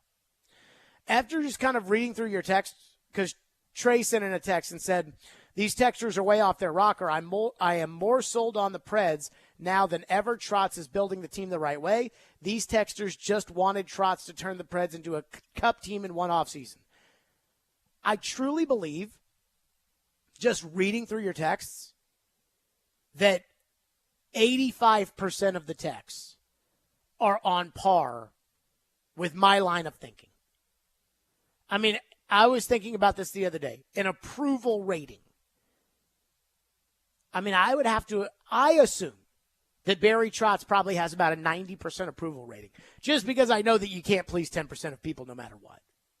And I think 5% of the people are mad that this team's not going to be a cup contender next year. And I think 5% of the people are mad that this team's not going to tank down to the very, very bottom. But I think most people are like me, and just reading your texts. I mean, the way that I heard the midday show talking today and everything, I thought that it was going to be like half the fan base can't believe what Barry's doing. And now just, going through your reaction to this, I think most of you are pretty level-headed about where the team is. And I really like the direction they're headed. One guy says, texter saying that O'Reilly was only a third-line center behind Tavares and Matthews. Act like that's bad. The Predators don't have a Tavares or a Matthews. So for them, pretty decent second-line center. Agreed. Your team has Cody Glass. But it's not about O'Reilly. O'Reilly's going to be the number one center on this team. Like, I'm just telling you right now. It's not about having a number one center to compete with the other number one centers in the NHL. It is about having a number one center that all of the young players look up to and emulate if they do things the right way. And it sounds like O'Reilly does things the right way. It is about the fact that with your goalie, you're going to win X amount of games, which means that come April, your team is going to be playing meaningful hockey just like they were playing meaningful hockey this year, which is crazy with that coach and team that they had out there. And when they're playing meaningful hockey and these young guys are getting a shot at it, they want to put Joakim Kimmel on a line with a guy who's been there and done that and can set him up for success, and that's what O'Reilly is. It's not about, oh no, how are we going to compete now against Connor McDavid? That is not it. That's not why they brought him in here. Texter says, if you want to say I'm on the bandwagon, that's fine. I like what Barry's doing. He's putting veterans with young guys to try to improve everyone, then let the old guys go and get better players. Bingo. Again, I use the Atlanta Braves kind of as an analogy. I'm a big Atlanta Braves fan. I'm a big, whatever it may be. In 1991, the Braves signed Terry Pendleton, and he was the leader of that team. Now, out of nowhere, he won the MVP over Barry Bonds. Now, he shouldn't have won that MVP, but he had a great season. But they did not expect Terry Pendleton to win the MVP. But they knew that they had a bunch of young position players, Ron Gant, Mark Lemke, Jeff Blauser, Dave Justice, in the pipeline, and they needed a leader. And that was Terry Pendleton. Now, when the Braves won their World Series in 1995, Terry Pendleton was gone. But I read Chipper Jones' book, and I'm telling you, Terry Pendleton was the leader of the Braves. And he played a big role in that team that won the championship in 95, even though he wasn't on it. Using the Braves again. Nick Markakis, when the Braves tore it down in 2014, and they sold off and brought in a bunch of prospects, and what's led to this wagon of a baseball team that they are today. They're as good as any Braves team, probably better than any Braves team I've ever seen, and I've been watching them for 30 years. They brought in Nick Markakis. Why would they bring in a veteran on a 4-year deal and pay him $11 million a year as, a fifth-place hitter who was on a good team? Why would they do that if they were rebuilding? And he wasn't on the team in 2021 when they won the World Series. But people talk about his leadership that he brought to the team. That's what Barry's doing. That's what he's doing. More so than anything else. Texter says, it seems to me that Barry is taking a very similar strategy that David Poile did after the loss to Arizona in the bubble in 2020 with the competitive rebuild. Except now Barry has tons of prospects that were drafted recently in the first round to play with, as well as other undrafted players like Livingstone and Burke. Poile was criticized for not committing to a full rebuild, and now Barry is not committing to the full rebuild, and it makes complete sense. Jared, you're such a hypocrite. Not saying that I disagree with Barry's moves. The shin move is questionable. I'm just saying you sound like a hypocrite per usual. Here's the difference. David did not commit to young players. Philip Tomasino started last year in Milwaukee. Every young player that they waived Ellie Tolvanen. We couldn't find a spot for Ellie Tolvanen. That's not committed to young players. This team this year will not waive Ellie Tolvanen for no reason. Now, the young guys that were those young guys when it was time to rebuild, those young guys, Fabro, Tolvanen, their stars, Tomasino to a certain extent, their stars have dimmed. And now I don't consider Tomasino maybe, But I don't consider Fabro or Carrier, or I don't consider any of those guys young pieces of the future. But the young guys and their development comes first. And Barry said that. And David Poyle never embraced that. David Poyle was always trying to compete. I mean, even the competitive rebuild moves, they traded Arvidsson for draft picks. They traded Ryan Ellis just to get rid of him. That's all it was. It wasn't about bringing players in. It wasn't about, draft picks. It wasn't. If Barry trades a second-round pick for Jeremy Lozon, you will see me lose my freaking mind. But Barry hasn't traded a second-round pick or committed anything of huge value. Again, if you're bitching about the Ryan O'Reilly contract, you're complaining about a $4.5 million contract. If you're complaining about the Shen contract, you're complaining about a 3-year contract of a team that's probably not going to be competing for a cup in those 3 years.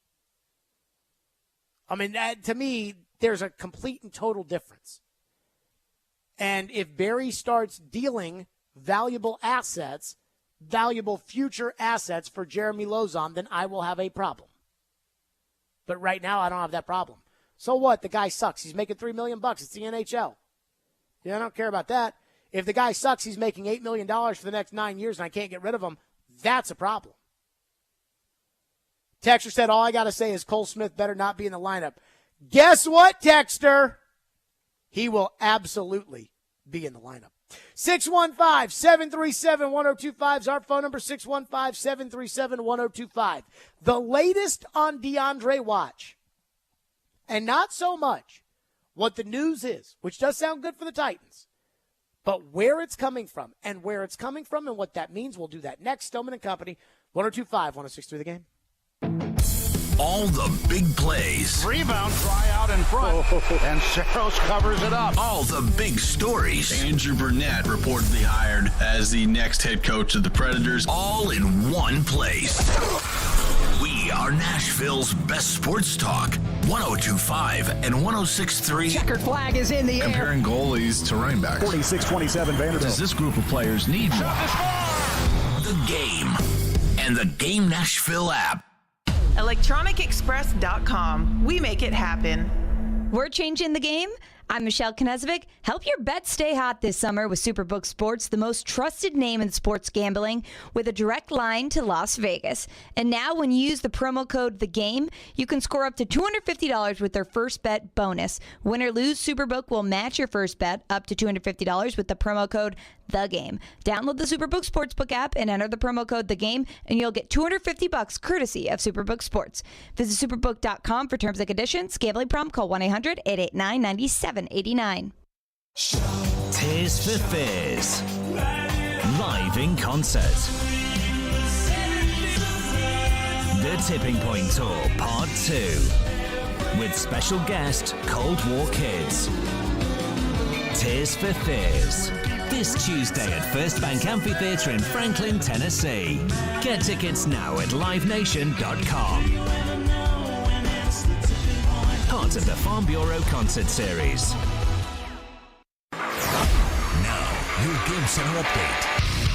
Brought to you by the law offices of Amanda J. Gentry. After a busy week in the NHL draft, the Nashville Predators continue that work over the weekend during NHL free agency. The Preds announced the signings of forward Ryan O'Reilly, defenseman Luke Shen, and forward Gustav Nyquist. Nyquist joined Caroline, Willie, and D-Mace earlier today and shared why he thought Nashville was a good fit for him. Be myself. I think that's what all the older guys are going to try to be. Bring them up and make them feel comfortable. The young guys, and if there's anything, feel like they can come to us with things, but just make it feel like a good group where everyone's involved, and show them the ropes kind of a little bit. The Preds wrap up development camp with a Future Stars game tomorrow afternoon. We will have coverage beginning at 10:30 a.m. on your home of Smashville, 102.5, 106.3 The Game. And the Nashville Sounds return to action at First Horizon Park as they host Columbus, the AAA affiliate of the Cleveland Guardians. Coverage begins at 6:20 with first pitch at 6:35 on your home of the Sounds, 94.9 The Fan. This update brought to you by the law offices of Amanda J. Gentry. From the Game Nashville studios, this is Ian Safar. Live from the Hiller Plumbing, Heating, Cooling, and Electrical Studios. WPRT FM Pegram, WPUC HD2 Laverne. Nashville's exclusive home for the Nashville Predators. 102.5 and 106.3. 79-52 Vanderbilt. And I think he's going to coach Shot by Sherrill. You're going to see more moves. The Game. A Cromwell Media Station. Where you have a voice. He had a competent coaching staff. You just play terrible and you keep playing. And we have strong opinions. What a whiny freaking crybaby response. This is Stillman and Company with Jared Stillman on Nashville's best sports talk, 102.5 and 106.3 The Game and the Game Nashville app. Stillman and Company, 102.5, 106.3 The Game, streaming live on Twitter, Twitch, YouTube, and Facebook Live. Thanks to Superbook Sports, live from the Hiller Plumbing, Heating, Cooling, and Electrical Studios. It's been a while since we've had any meaningful conjecture on the DeAndre Hopkins front, but as we have passed the nation's birthday, we might be seeing a little movement. This is DeAndre Watch 2023. And the latest comes from Jeremy Fowler at ESPN, who was on ESPN Radio this morning and was asked, what is the latest with DeAndre Hopkins? Here's what Jeremy Fowler said. So I've been trying to get some updates on that this week, and actually Tennessee's pretty well positioned here. Like, they've kept in contact. They're in it. You know, they want to sign him, so we'll see if they can get to the finish line. New England's still in the mix, too. I would say Tennessee, New England, who hosted him on a visit, are the favorites right now. You know, the Chiefs have still kept in contact. They just don't have any money. I think in a perfect world they'd like to do it. If they could get the Chris Jones extension done, that would open up some cap space. Maybe they could try to get that in the finish line. I just don't see that. They're probably on the periphery right now. So, you know, he's still willing to remain patient closer to training camp, but that doesn't mean something couldn't come together in the next week or two. Okay, so Jeremy Fowler says, and could you hear the surprise in his voice? Ian, can we play that again? Listen to the beginning of this, where, again, this is ESPN we're talking about here, and ESPN for the last month has tried to do whatever it takes to avoid talking about the Titans when it comes to DeAndre Hopkins, except for TD. He's the only ESPN person that considers the Titans a real player for DeAndre. And listen to, like, the surprise in Fowler's voice when he talks about how the Titans might be the leaders in the clubhouse. So I've been trying to get some updates on that this week, and actually Tennessee's pretty well positioned here. Like, they've kept in contact. They're in it. You know, they want to sign him, so we'll see if they can get to the finish line. New England, like, guys, I'm telling you, like, there's an actual real chance that that the Titans might sign DeAndre. It's like Fowler was expecting them to say, what? The Titans might sign DeAndre. Or the lead-in was all about the Patriots and all these other teams, and he's like, well, guys, actually, it's the Titans. Actually, it's the Titans. Now, the lead-in to that was Freddie Coleman, who I actually think is pretty good. I think so, too. Freddie Coleman is with Jay Williams. You know, the other two, Keyshawn and Max, they did not bring back. And so Freddie Coleman was with Jay Williams, and I don't know what they were talking about, but they were playing some kind of grab ass because, like, it was, oh, my God, Jay Williams has left the room. He can't imagine that you would put hot sauce on whatever it was they were doing. So, the long story short, they were talking about nothing. Gotcha. And then they brought in Fowler, and they were like, all right, Jeremy, what's the latest with D-Hop? And it was like, well, you know, I've actually tried to do some catching up on that. And actually, guys, Tennessee might have a chance at him. So in my business, the number one thing when something gets reported that isn't a move, right? Like the Predators are buying out Matt Duchene, that's a move. But when rumors get put out there, the question I always ask myself is, who's doing the talking? It seems pretty evident to me that Jeremy Fowler talked to DeAndre's people.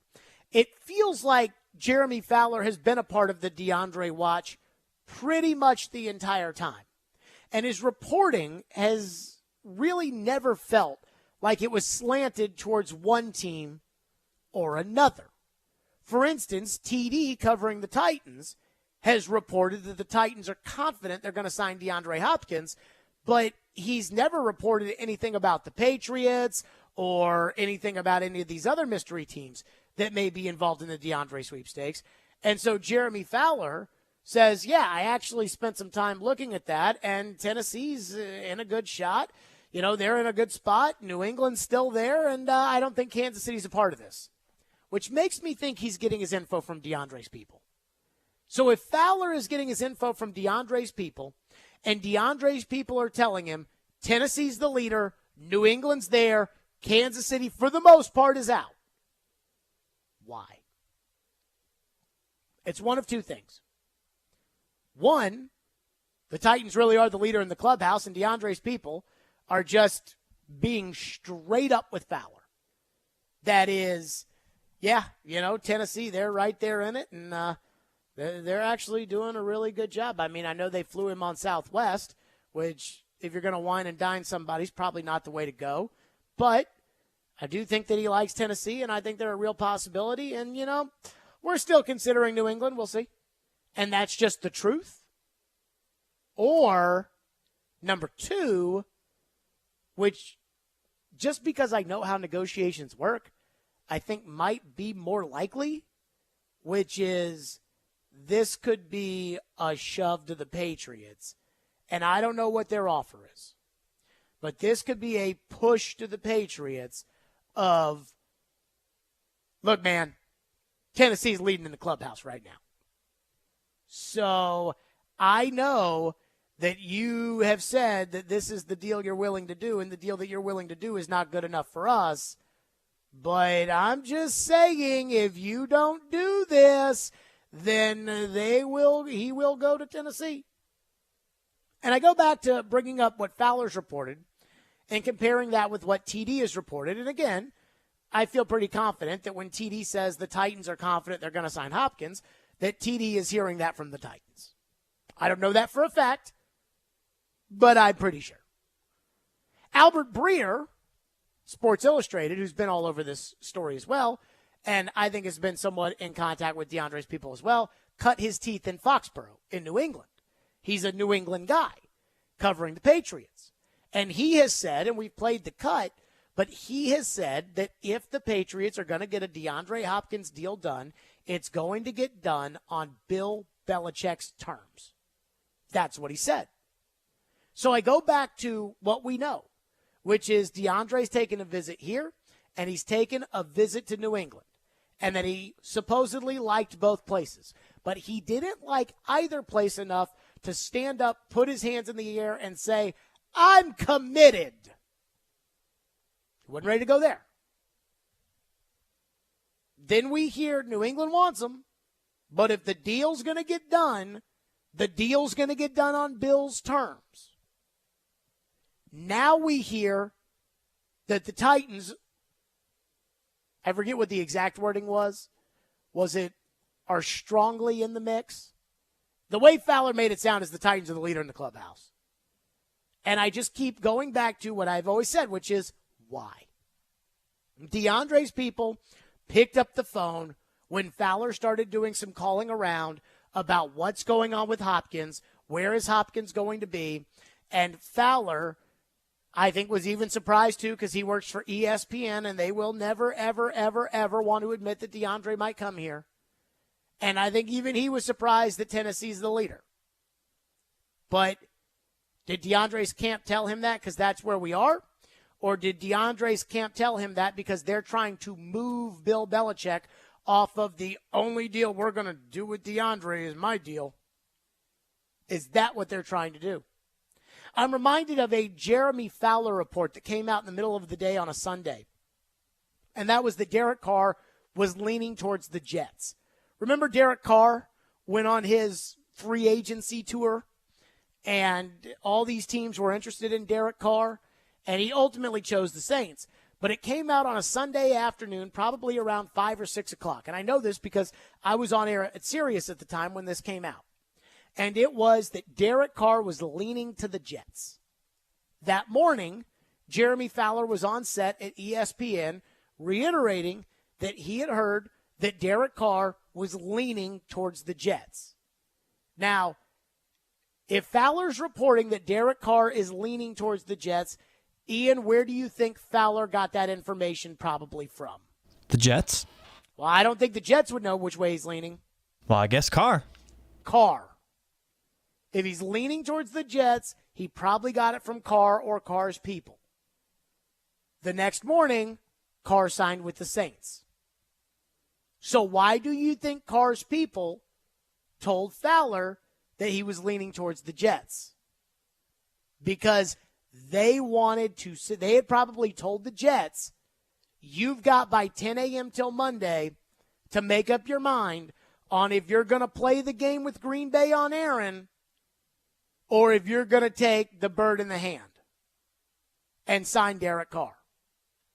My guess is Carr had the deal with the Saints, and he was probably going to take it, but he'd rather play for the Jets, and the Saints probably said, this deal is off the table 10 a.m. on Monday. So Carr's agent put it out there that he's leaning towards the Jets to see if that would push the Jets in that direction or to see if that would push the Saints to up their offer a little bit. And one way or another, he ended up in New Orleans. So I wonder if the same thing may be going on here.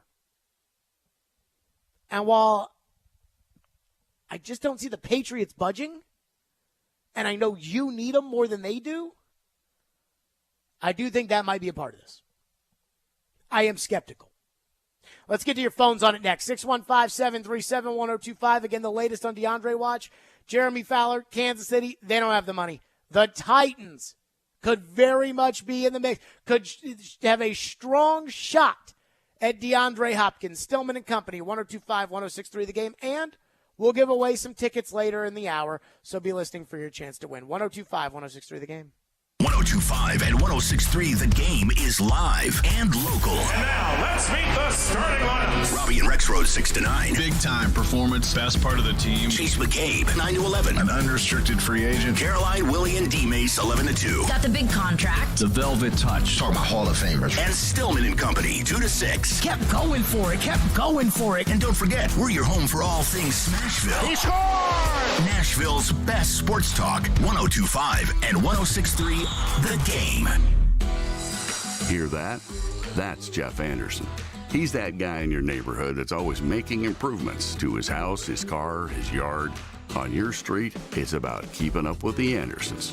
One thing you don't know is Jeff's tools are from Harbor Freight. Tools at great prices. That circular saw right there, you wouldn't believe the deal he got. Just think, when you're keeping up with the Andersons, you're saving money. Whatever you do, do it for less at Harbor Freight. If you're hiring, it can feel like you're trying to find a needle in a haystack. You can hope the right person comes along, or you can just use ZipRecruiter. And now you can try it for free at ZipRecruiter.com/radio. In fact, ZipRecruiter has helped a lot of business owners find their needle in a haystack, like Marco, president of operations at Telly Tires and Auto Centers. Because Telly Tires has grown a lot in the last few years, Marco needed to hire everyone from a receptionist to a store manager to a head mechanic. ZipRecruiter helps me find all the right people, even the most difficult jobs to fill. ZipRecruiter helps me keep my business running. Take it from Marco and millions of other businesses who've used ZipRecruiter. ZipRecruiter can help you find the needle in the haystack.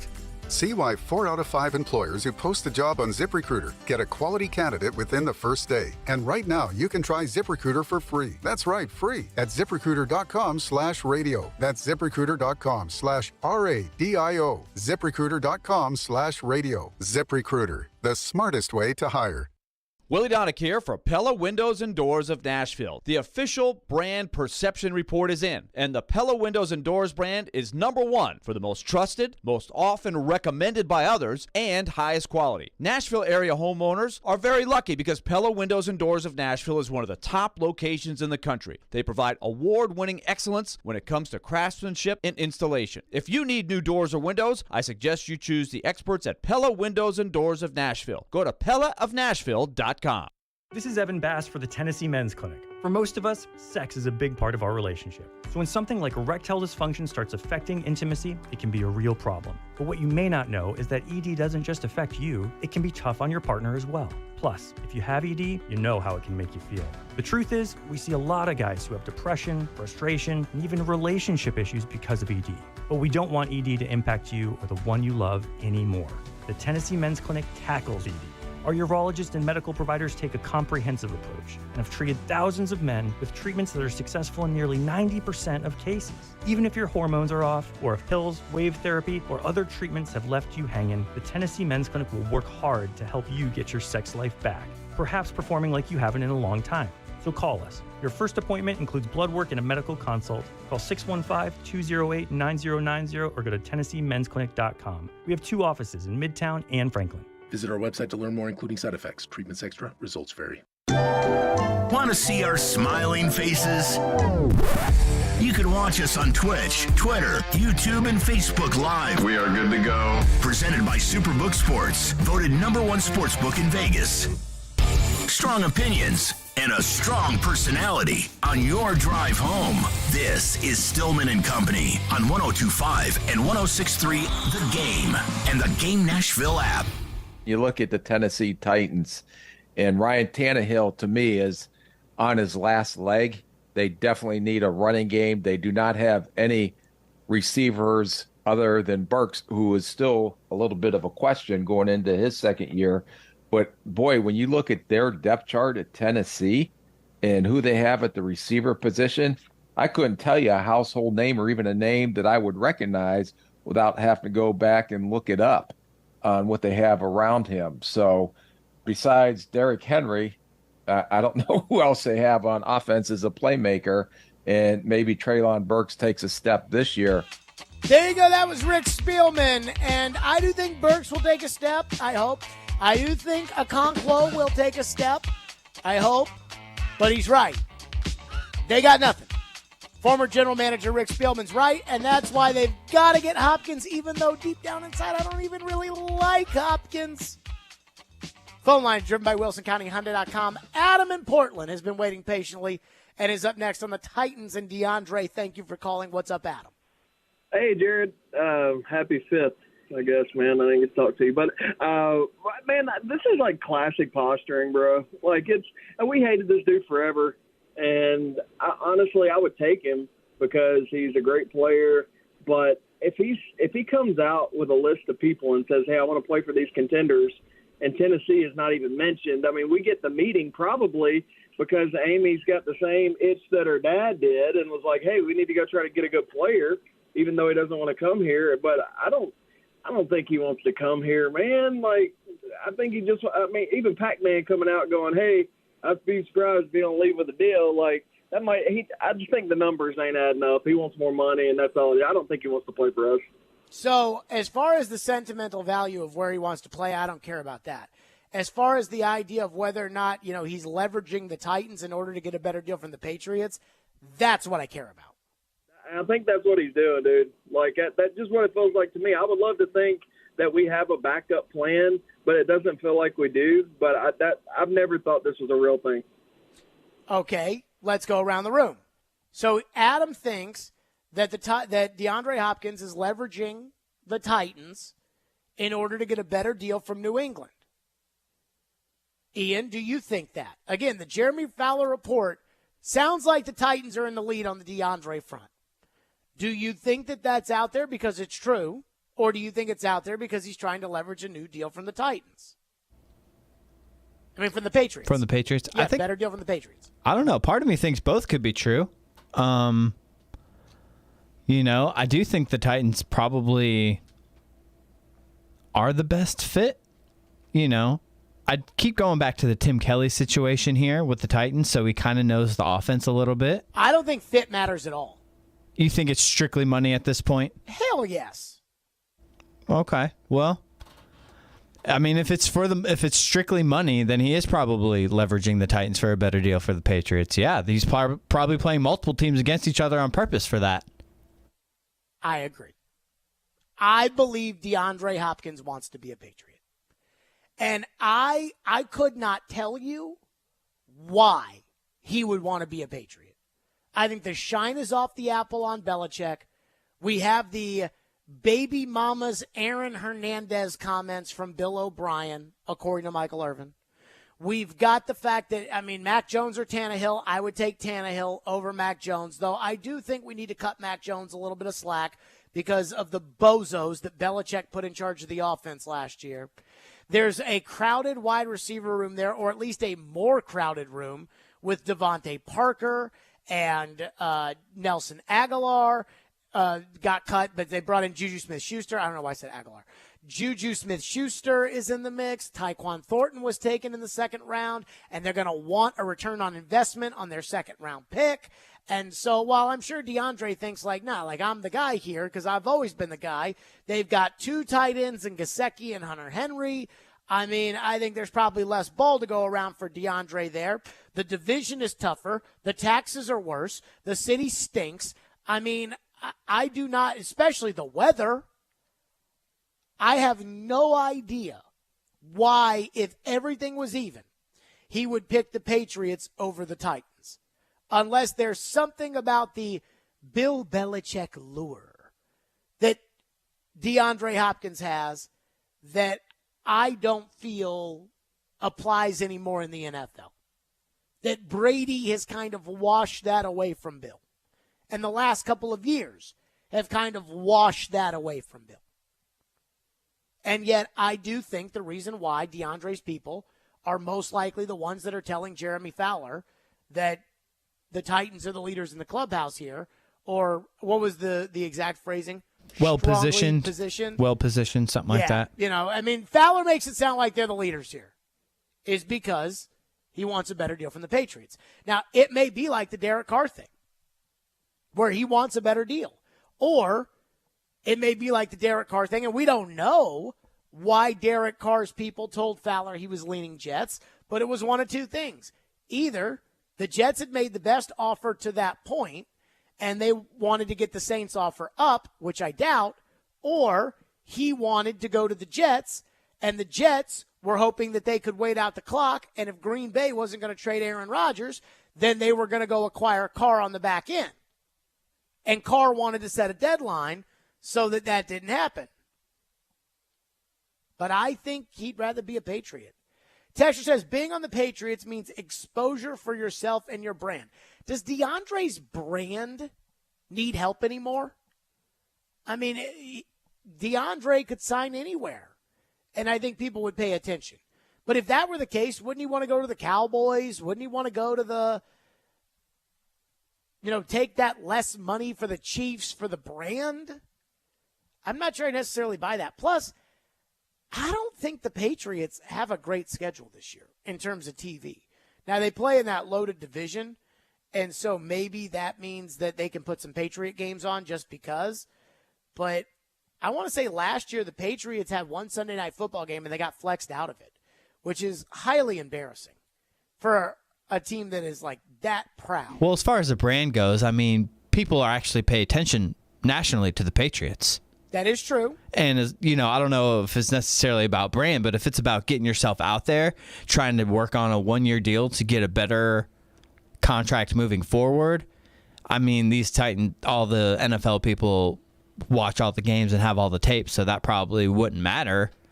But as far as just being out there in the public, maybe it would matter. But I don't think it's going to get him like a better endorsement deal. Probably not, unless he hangs out with Duncan.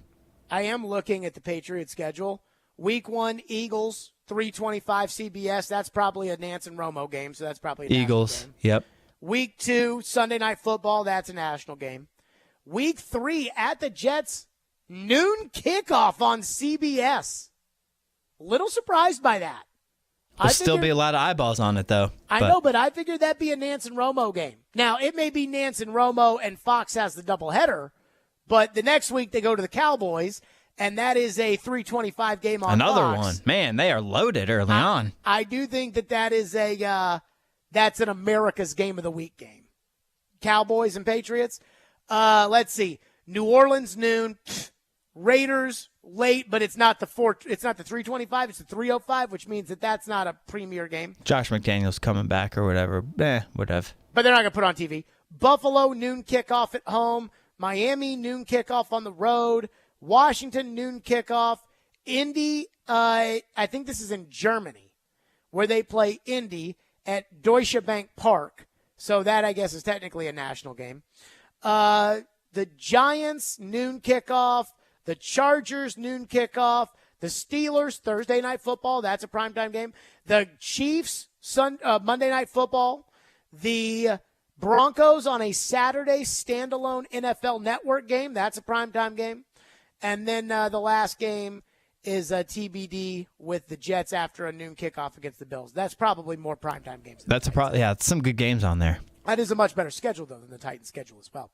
615-737-1025. If you want to weigh in, we will get back into your phones. 615-737-1025. Some shocking news for this program, but I think some shocking sports media news. Jason Fitz let go at ESPN as part of the purge. Jeff Van Gundy lost his job. Keyshawn Johnson lost his job. Max Kellerman lost his job. An all-star crew of layoffs at ESPN. And shockingly, Fitz was among them. He'll join us next, and we'll get his thoughts on it. Stillman and Company, 102.5, 106.3 The Game. All the big plays. Henry up the middle. Looks a little move. 10, 5, touchdown. All the big stories. Should the Titans go after DeAndre Hopkins? All in one place. We are Nashville's best sports talk. 102.5 and 106.3. Touchdown, Tennessee. You're going to make a trade like this. Does he want to retire the Tennessee Titans? The door's on the board. Such superstar players. The Game and the Game Nashville app. Hang on. It's going to be a wild ride. The PBR team's champions, the Nashville Stampede, are coming home in a run to defend their title. Yo, we coming. Stampede Days, August 18th through 20th at Bridgestone Arena. Heart-pounding action you don't want to miss. Tickets start at $20. Get yours today at PBR.com or Ticketmaster.com. Yo, we coming. Join us for the ride. Are you drowning in credit card debt? Want to get cash out of your home's equity? Loan Pronto can do it now in less than a week. Hey, Willie Donick here. That's right. Loan Pronto's Equity Express line of credit just got even faster. You can get $50,000, $100,000, even $200,000 in as little as 5 days. You don't even have to touch your primary mortgage. You can keep that 3% rate intact. Get just the money you need and pay off all those credit cards or get that home improvement project started. With this revolutionary program, you can access up to 90% of your home's value, and in most cases, there's no appraisal. Stop paying insane interest rates to the credit card companies and get tens or even hundreds of thousands of dollars in cash in as little as 5 days. Call Loan Pronto now for the even faster Equity Express line. 615-499-5780. That's 615-499-5780 or go to loanpronto.com. 615-499-5780. Equal Housing Lender, NMLS 1661781, subject to lender approval. The International Brotherhood of Electrical Workers, Local 429, has a path to a dignified career. Are you a skilled electrician or lineman? Tired of dead-end, low-paying jobs? Local 429 is accepting applications for highly skilled electricians and linemen and is providing the best training in Middle Tennessee. They are the International Brotherhood of Electrical Workers, Local 429. Call them at 615-889-4429 or go online to IBEW429.org. IBEW Local 429, the best training and training the best. For adults with moderate to severe plaque psoriasis who are candidates for systemic or phototherapy, now there's Skyrizi, Risankizumab Riza, a prescription-only 150 milligram injection. With Skyrizi, 3 out of 4 people achieve 90% clear skin at 4 months, and Skyrizi is just 4 doses a year after 2 starter doses. Nothing in me go hand in hand. Nothing on my skin, that's my new plan. Nothing is everything. Don't use if allergic to Skyrizi. Serious allergic reactions and an increased risk of infections or a lower ability to fight them may occur. Before treatment, your doctor should check for infection and tuberculosis. Tell your doctor if you have an infection or symptoms, such as fever, sweats, chills, muscle aches, or cough, or if you plan to or recently received a vaccine. With Skyrizi, you could achieve 90% clearer skin. Ask your doctor about the #1 dermatologist-prescribed biologic in psoriasis and visit skyrizi.com or call 1-866-SKYRIZI to learn more. 94.9 The Fan is your home for Hit City. Tonight, your Nashville Sounds continue their 6-game series at First Horizon Park against Columbus. Swing and a miss, strike 3. Sounds win. Pre-game at 6:20. On your home of Nashville Sounds baseball. 94.9 The Fan and The Fan app. Hey, Nashville, this is Penny Hardaway, University of Memphis coach. You're listening to Nashville's best sports talk, ESPN 102.5 The Game. If you follow sports media closely, you knew that at some point ESPN was going to be laying off employees. You knew that at some point it had been reported by Andrew Marchand in the New York Post that there were going to be changes to some high-profile ESPN people. I think the reporting at the time was no sacred cows, which led people to say, well, wait a minute. What about Stephen A.? What about Greenberg? What about... And as the names trickled out on Friday, I think a lot of our jaws hit the floor, whether it was Susie Colbert. I told my dad, my guess is my dad watches probably 10 minutes of ESPN a month. And I told my dad that Susie Colbert got let go. And his jaw hit the floor. He said, she's an institution. She got let go. Steve Young got let go. Jeff Van Gundy, Jalen Rose, Max Kellerman, Keyshawn Johnson. But it didn't hit as bad for me until I saw that our buddy Jason Fitz was amongst that all-star crew of people at ESPN that got let go. Dan Lebitard on his show called it the darkest day, quote, the worst day in the history of ESPN. Jason Fitz joins us now on the program. He will continue to join us on the program as he has done. So, Fitz, I don't know if you take any solace out of the fact that in the layoff department, it was you and what I felt like was an all-star team, which means that you're on the all-star team. But I kind of just wonder your reaction to how this all went down, how public it was, and the fact that I don't know if you thought you were part of the mix that may be in trouble on Friday. No, like, look, I'm always painfully honest with you. So one of my buddies referred to it as a graduating class, and he said, hell of a graduating class to be part of. So I sort of laugh at that. Some people that have been around the company a long time and have had 10 times the impact I could ever imagine, no longer part of, ESPN. So obviously you looked around, and we knew it was going to be bad, but, like, no. I mean, even 20 minutes before I got the call on Friday morning, I texted my agent and said, hey, do we feel like we're pretty safe? Because I'm seeing some of these names. And everybody came back and said, well, there's been no indication. I mean, I had meetings internally at ESPN last week that made it look like my role was about to grow in the college football landscape particularly. So was I shocked? Yeah, was I shocked? But my immediate reaction, and I think you know me well enough to know why, but, like, my immediate reaction as I sat there was, man, I'm so thankful. Like, I have such a huge platform today because ESPN gave it to me. So, I look at all of it and say, am I shocked? Yeah. Do you want to look at it and say why? Well, if you say why me, then I'm really saying why not somebody else? I don't believe in that. So, I just genuinely looked at it and said, hey, like, not the way I thought it would end, but the luckiest part, honestly, is that, our contracts are guaranteed. So ESPN's still going to pay me for the next year and a half. I can figure out what's going to happen next in my life, and I can figure out where I want to be. So it's an ideal situation of a bad situation. It couldn't be any better than this. It's weird to not have a job today, but at the same time, I'm incredibly thankful for where I was.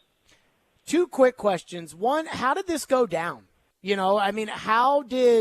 Because you talked about how, we were talking about my role expanding. And because of that, did you feel blindsided, or betrayed by those people that you had talked to about your role expanding, only to find out, 3 days later that you were out of a job? And how did it go down? How did they inform you of the news?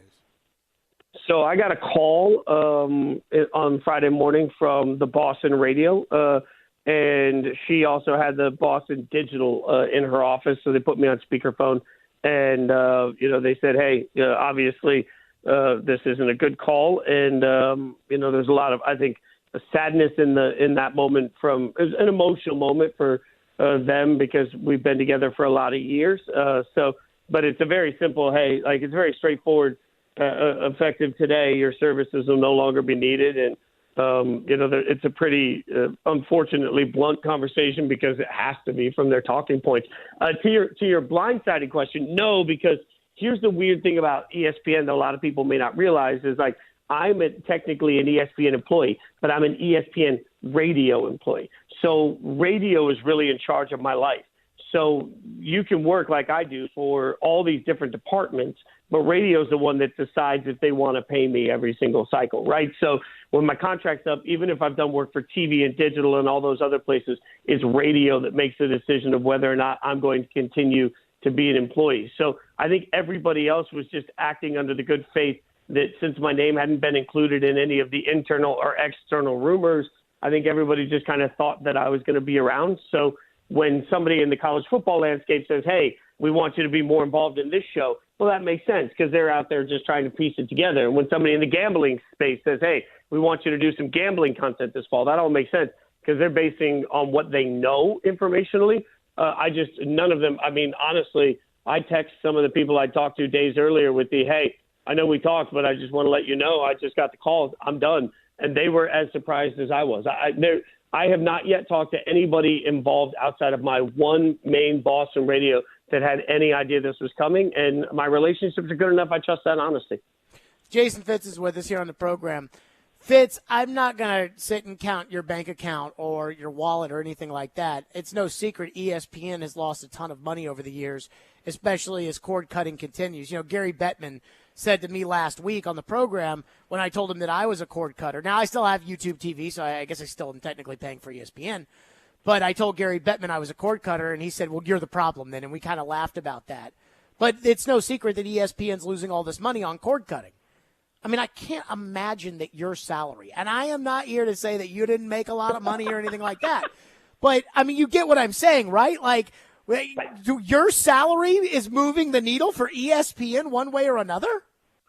No. I mean, you see some of the reports of what my peers make, and I was definitely, let's just say that I was on the low end of that class. But I think, the other side of it is every dollar eventually counts, right? Every dollar counts towards something. So that's part of it. But, yeah, not everybody that gets cut in that situation is making a ton of money. And, the other funny thing just in the grand scheme of things is that I signed a new 2-year deal in January. So to be let go in June, again, because my contract's guaranteed, they still have to pay me for the next 18 months. So, there are people far smarter than me figure out how the write-offs work of all of these salaries. But you're right. And Gary's right, too. I mean, one of the fatal flaws in our business model as an industry is that every single cable subscriber in America pays, $10, I think, around $10 for ESPN as part of the cable's package, every single one. So if ESPN Plus is out here on sale, let's say for $7 a month, what the fatal flaw in that is that means every person that signs up for Plus is actually costing the company $3. So in a world where, you've got rights costing more and more every single year with the NBA and with the WNBA, with the NFL, all of these different college basketball, everybody wants more money.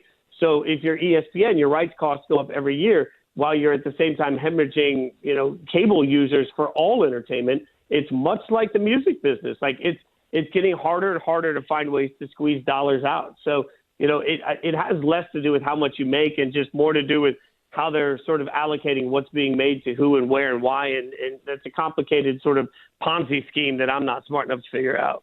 Fitz, at any point in this, because you knew the layoffs were coming and you knew some of the names, the Susie Colbers, the Steve Youngs, the Max Kellermans, the Keyshawn's, Jeff Van Gundy, did you take any of this personally with ESPN?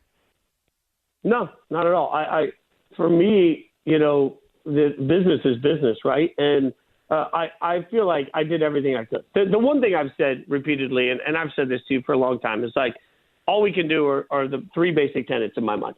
Do the work the right way, treat people with kindness along the way, and try and remain authentic to who you are. If you've done those three things, that's all you can do. And again, I'll go back to my time in the music business, how often my friends in music would say, look, if you are making music, you can't control whether a song's a hit. You can't control whether or not people buy what you make. You can only control the work you put into it and the pride you have in that work.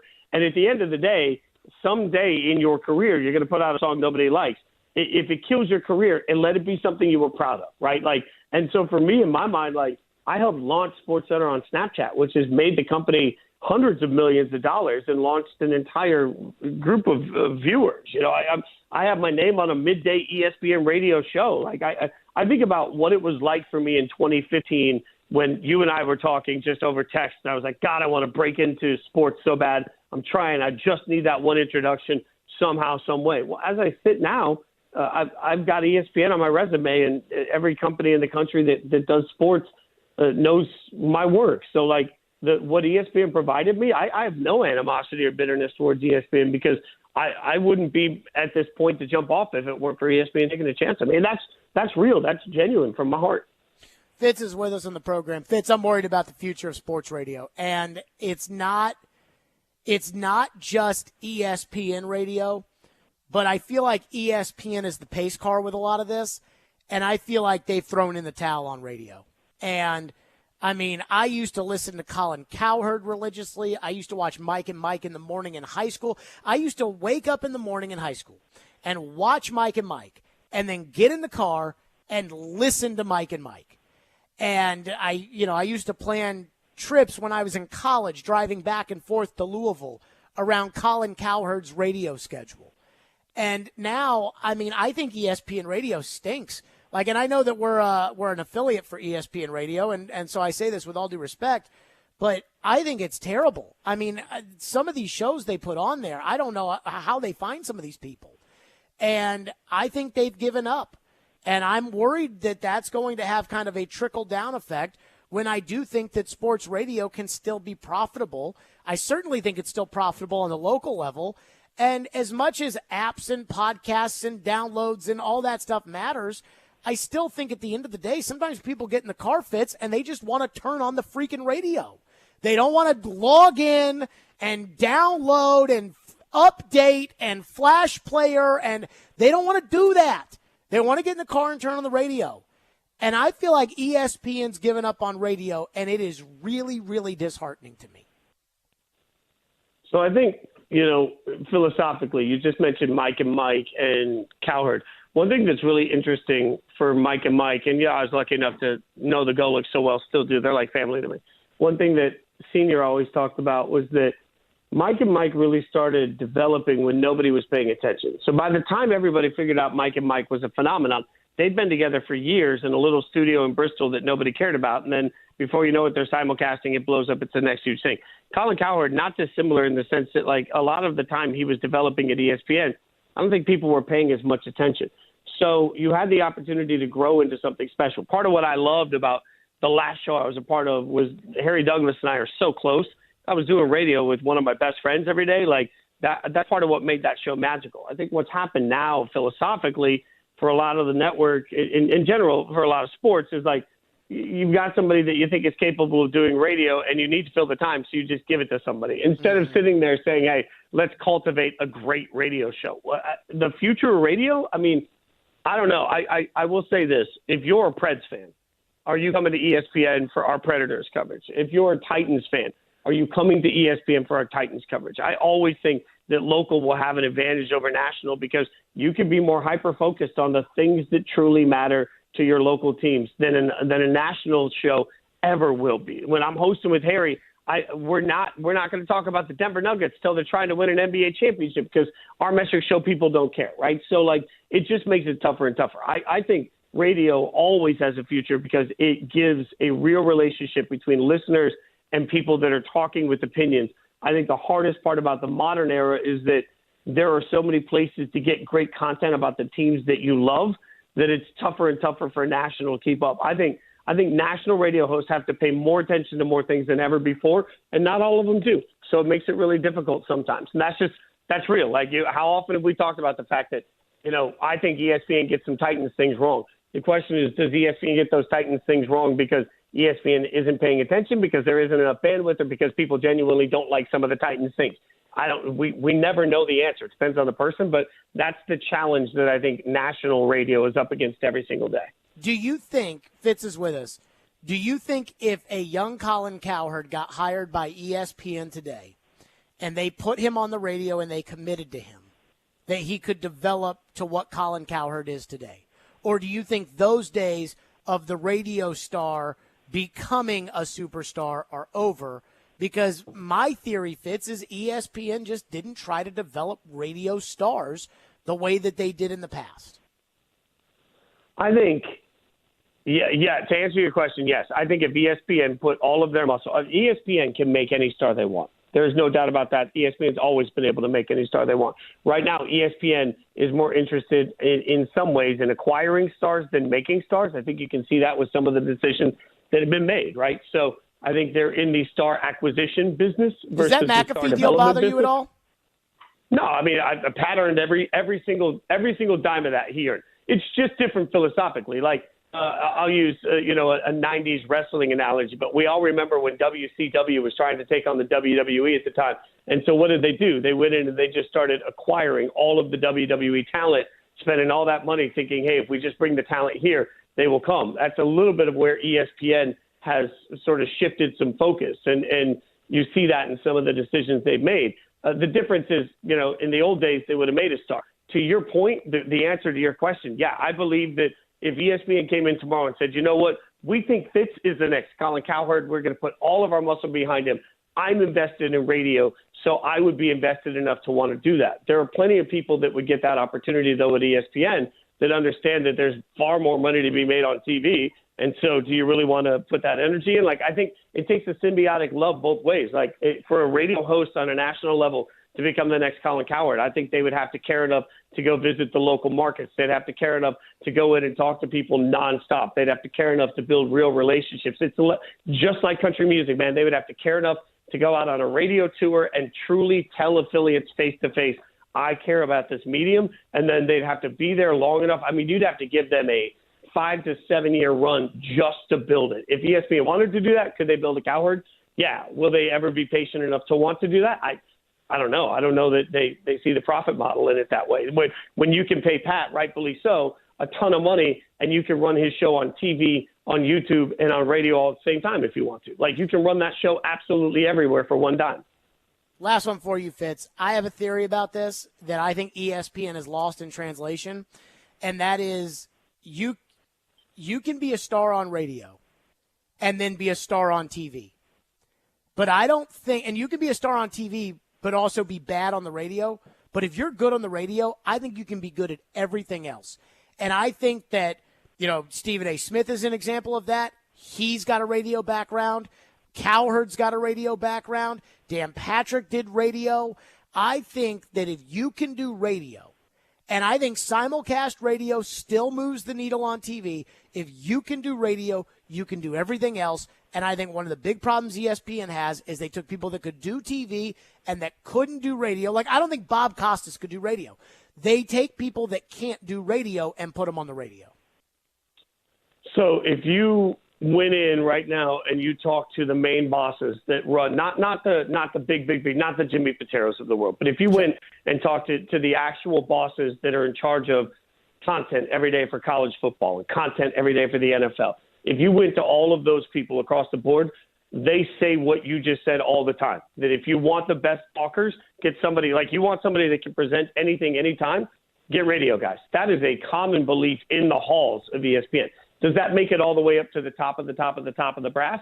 I don't think so. But is that believed in the halls? Yeah. Like, there is an absolute, from the time I started getting opportunity in digital and radio, the thing people always said is, or digital and TV, I should say, the thing people always said is, you can tell I came from radio, because when you come from radio, you don't have a safety net. You have to be able to talk. You have to know enough of what you're talking about to be able to talk in 12-minute blocks, not 30-second blocks. Like, it better prepares you. And I will say that there is 98% of the people walking around the campus at Bristol know that, feel that, and believe that to their core. They just may not be the percent that decides who gets paid what on what. Mm-hmm. I guess I said last one for you, and I guess I lied. Quickly, Fitz, what's next for you? I mean, you say you're getting paid for the next 18 months, which is great, but is there a plan going forward, or is it just kind of go as it flows, or where are you on that? I mean, so to be real, I was so shell-shocked by what happened Friday, and then we hit the 4th of July vacation. So, like, the very real, honest answer that we hear from athletes all the time is like, I'm going to sit down with my agent. We're going to figure. No, the thing of it is, one of my bosses said to me the other day, said, hey, the great news is you can take a month to go live on a boat. Like, you just go decompress. The first time in your adult life, you don't have to grind. Like, go take a day off. No, like, I'm going to figure out in the next couple of weeks where things are headed and what things look like. I mean, the timing cycle isn't always the best. If you want to land somewhere like big and glorious for the fall, I don't know that I'd be able to put it together that quickly, but I know that we're going to work hard to figure out what's next. Like, I've been asked a lot on social media. It's like, hey, you're going to go back to the music business. No, like I do what I love. And there is no doubt, like, if you ask me what I love the most in my life that I've ever done for a living, it's sitting on radio talking to people about sports. Radio is my favorite medium. I will never work in this business where I don't have something on a radio digital platform that allows me the opportunity to do that. So we're going to try and figure out where I can have the best radio opportunity next, and then from there build out what makes sense from a TV and digital standpoint. But there's no way. Like, my personal hell is the concept of sitting around and not working for the next 18 months. That sounds awful. There's no way I'm doing that.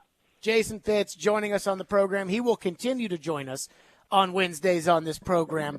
Fitz, appreciate it. And again, congratulations on a good run at ESPN, and more importantly, the all-star team of cast that you got laid off with on Friday. I mean, if there's a better way to get fired than to say, yeah, it happened to me, but it also happened to Keyshawn Johnson, David Pollack, Susie Colbert, Max Kellerman, etc., it'd be hard to find that. Yeah, a lot of stars and me all happened that day. So I appreciate you, brother. I can't wait to we'll keep doing this every week, man. Love everybody. Sounds good. Jason Fitz, ESPN Radio on our program. Ian, I know we went I said ESPN Radio, not ESPN Radio anymore. Fitz was a casualty of the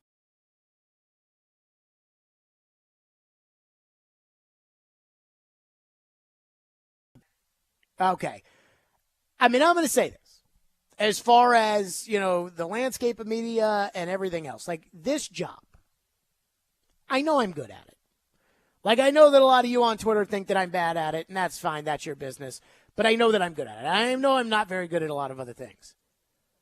But when ESPN has a day like they had last week, that's scary. That's scary for people like me. I think it's great. I don't understand how the accounting works.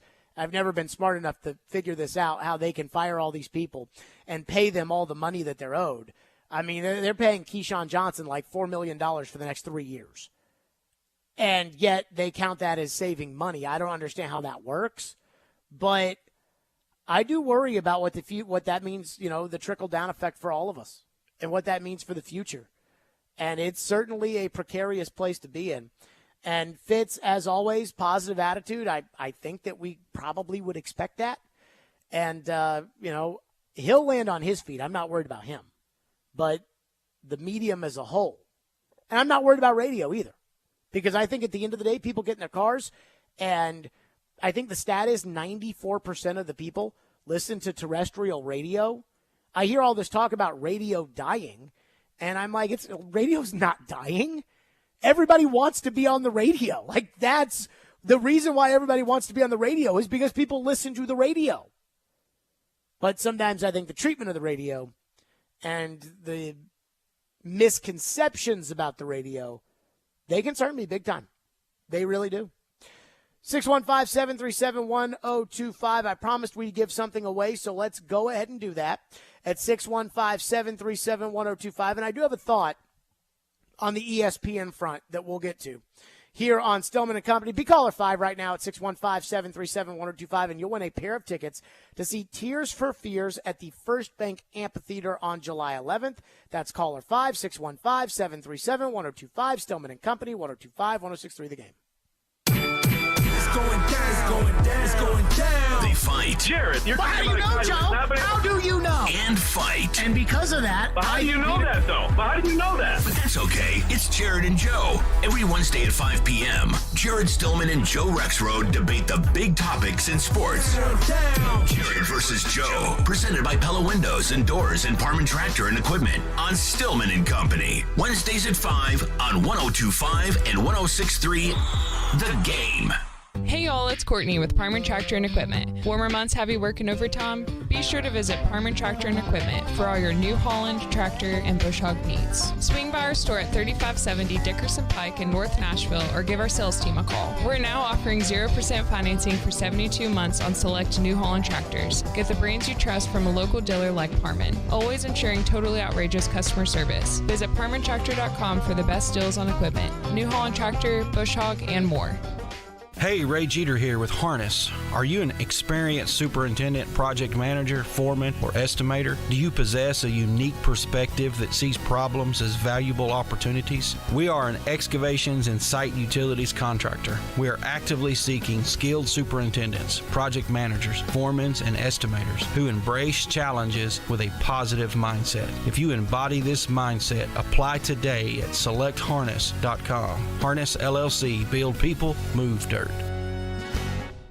In St. Pete, Clearwater, Florida, every day is a beach day. With 35 miles of sugar white sands and emerald green Gulf waters, it's no wonder why. Let's unwind under the sun on Clearwater Beach, ranked #1 beach in the South by USA Today readers. And then liven up the night at the Sound, a new outdoor waterfront concert venue featuring performances this summer by Peter Frampton, the Goo Goo Dolls, and more. Let's shine. Plan your getaway at visitstpeteclearwater.com. Nashville's Best Deals is a great place to save cash fast. Get up to half off or more on dining and entertainment at thegamenashville.com/deals. Check back often for new featured deals and save money now at thegamenashville.com/deals. ElectronicExpress.com. We make it happen. 312 Pizza Company is your spot for the best Chicago-style eats right here in Nashville. From thin crust pizza to deep dish pizza to Italian beef sandwiches and Chicago dogs. Doesn't get much better than that. Until now. 312 Pizza Company is now serving up their award-winning pizza by the slice. All day, every day. Don't have time to wait for a full pie? No problem. Get a slice instead. Order a full pie but want a little more? Add another slice. Do it. Honestly, just go get a slice. 312 Pizza Company. Nashville's authentic Chicago pizzeria. Go get a slice. Now, your Game Center update. Brought to you by the law offices of Amanda J. Gentry. After a busy week in the NHL draft, the Nashville Predators continue that work over the weekend during NHL free agency.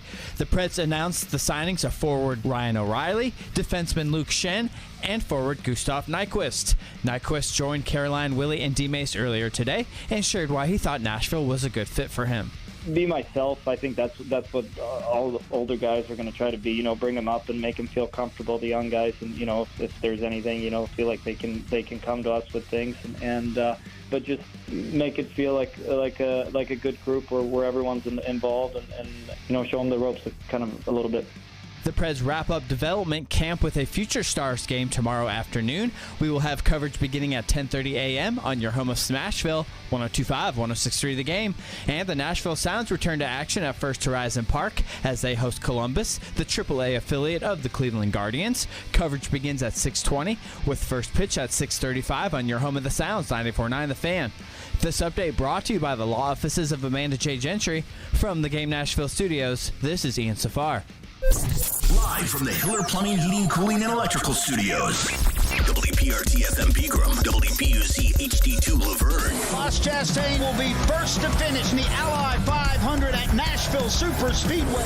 Nashville's exclusive home for NASCAR. 102.5 and 106.3. Checkered flag is in the air. Man, this is a win in the cup race. The Game. A Cromwell media station. Where you have a voice. He had a competent coaching staff. You just play terrible and you keep playing. And we have strong opinions. What a whiny freaking crybaby response. This is Stillman and Company with Jared Stillman on Nashville's best sports talk, 102.5 and 106.3 The Game and the Game Nashville app. Stillman and Company, 102.5, 106.3 The Game, streaming live on Twitter, Twitch, YouTube, and Facebook Live. Thanks to Superbook Sports, live from the Hiller Plumbing, Heating, Cooling, and Electrical Studios. I apologize. So I do understand we're an ESPN radio affiliate. We just had Fitz on, who was laid off by ESPN on Friday as part of a massive amount of layoffs, which included the likes of Susie Kolber and Max Kellerman and Steve Young and Jeff Van Gundy and Keyshawn Johnson And the list goes on, and I mean some big names that have been there for a long time. Like I said, my dad said when I told him that it's Susie Colbert, he said she is an institution at ESPN. Now, I understand the idea that business is business. I mean, Todd McShay, I find him to be one of the more interesting and insightful guys they have. Now, I understand this is a business. And I understand that ESPN is losing money compared to what they've been making because of the way that cable works. They've been able to print money for years. The way cable works is for everybody who subscribes to a certain channel, they get a cut. Then they get to sell advertising. ESPN has one of the highest carrier fees in the country. On top of that, not only is there ESPN, but then there's ESPN2. Then there's the SEC network if you live here. Then there's ESPNU. Then there's ESPN News. And for years, when everybody had cable, it was printing money. Even though most people that had cable didn't watch ESPN.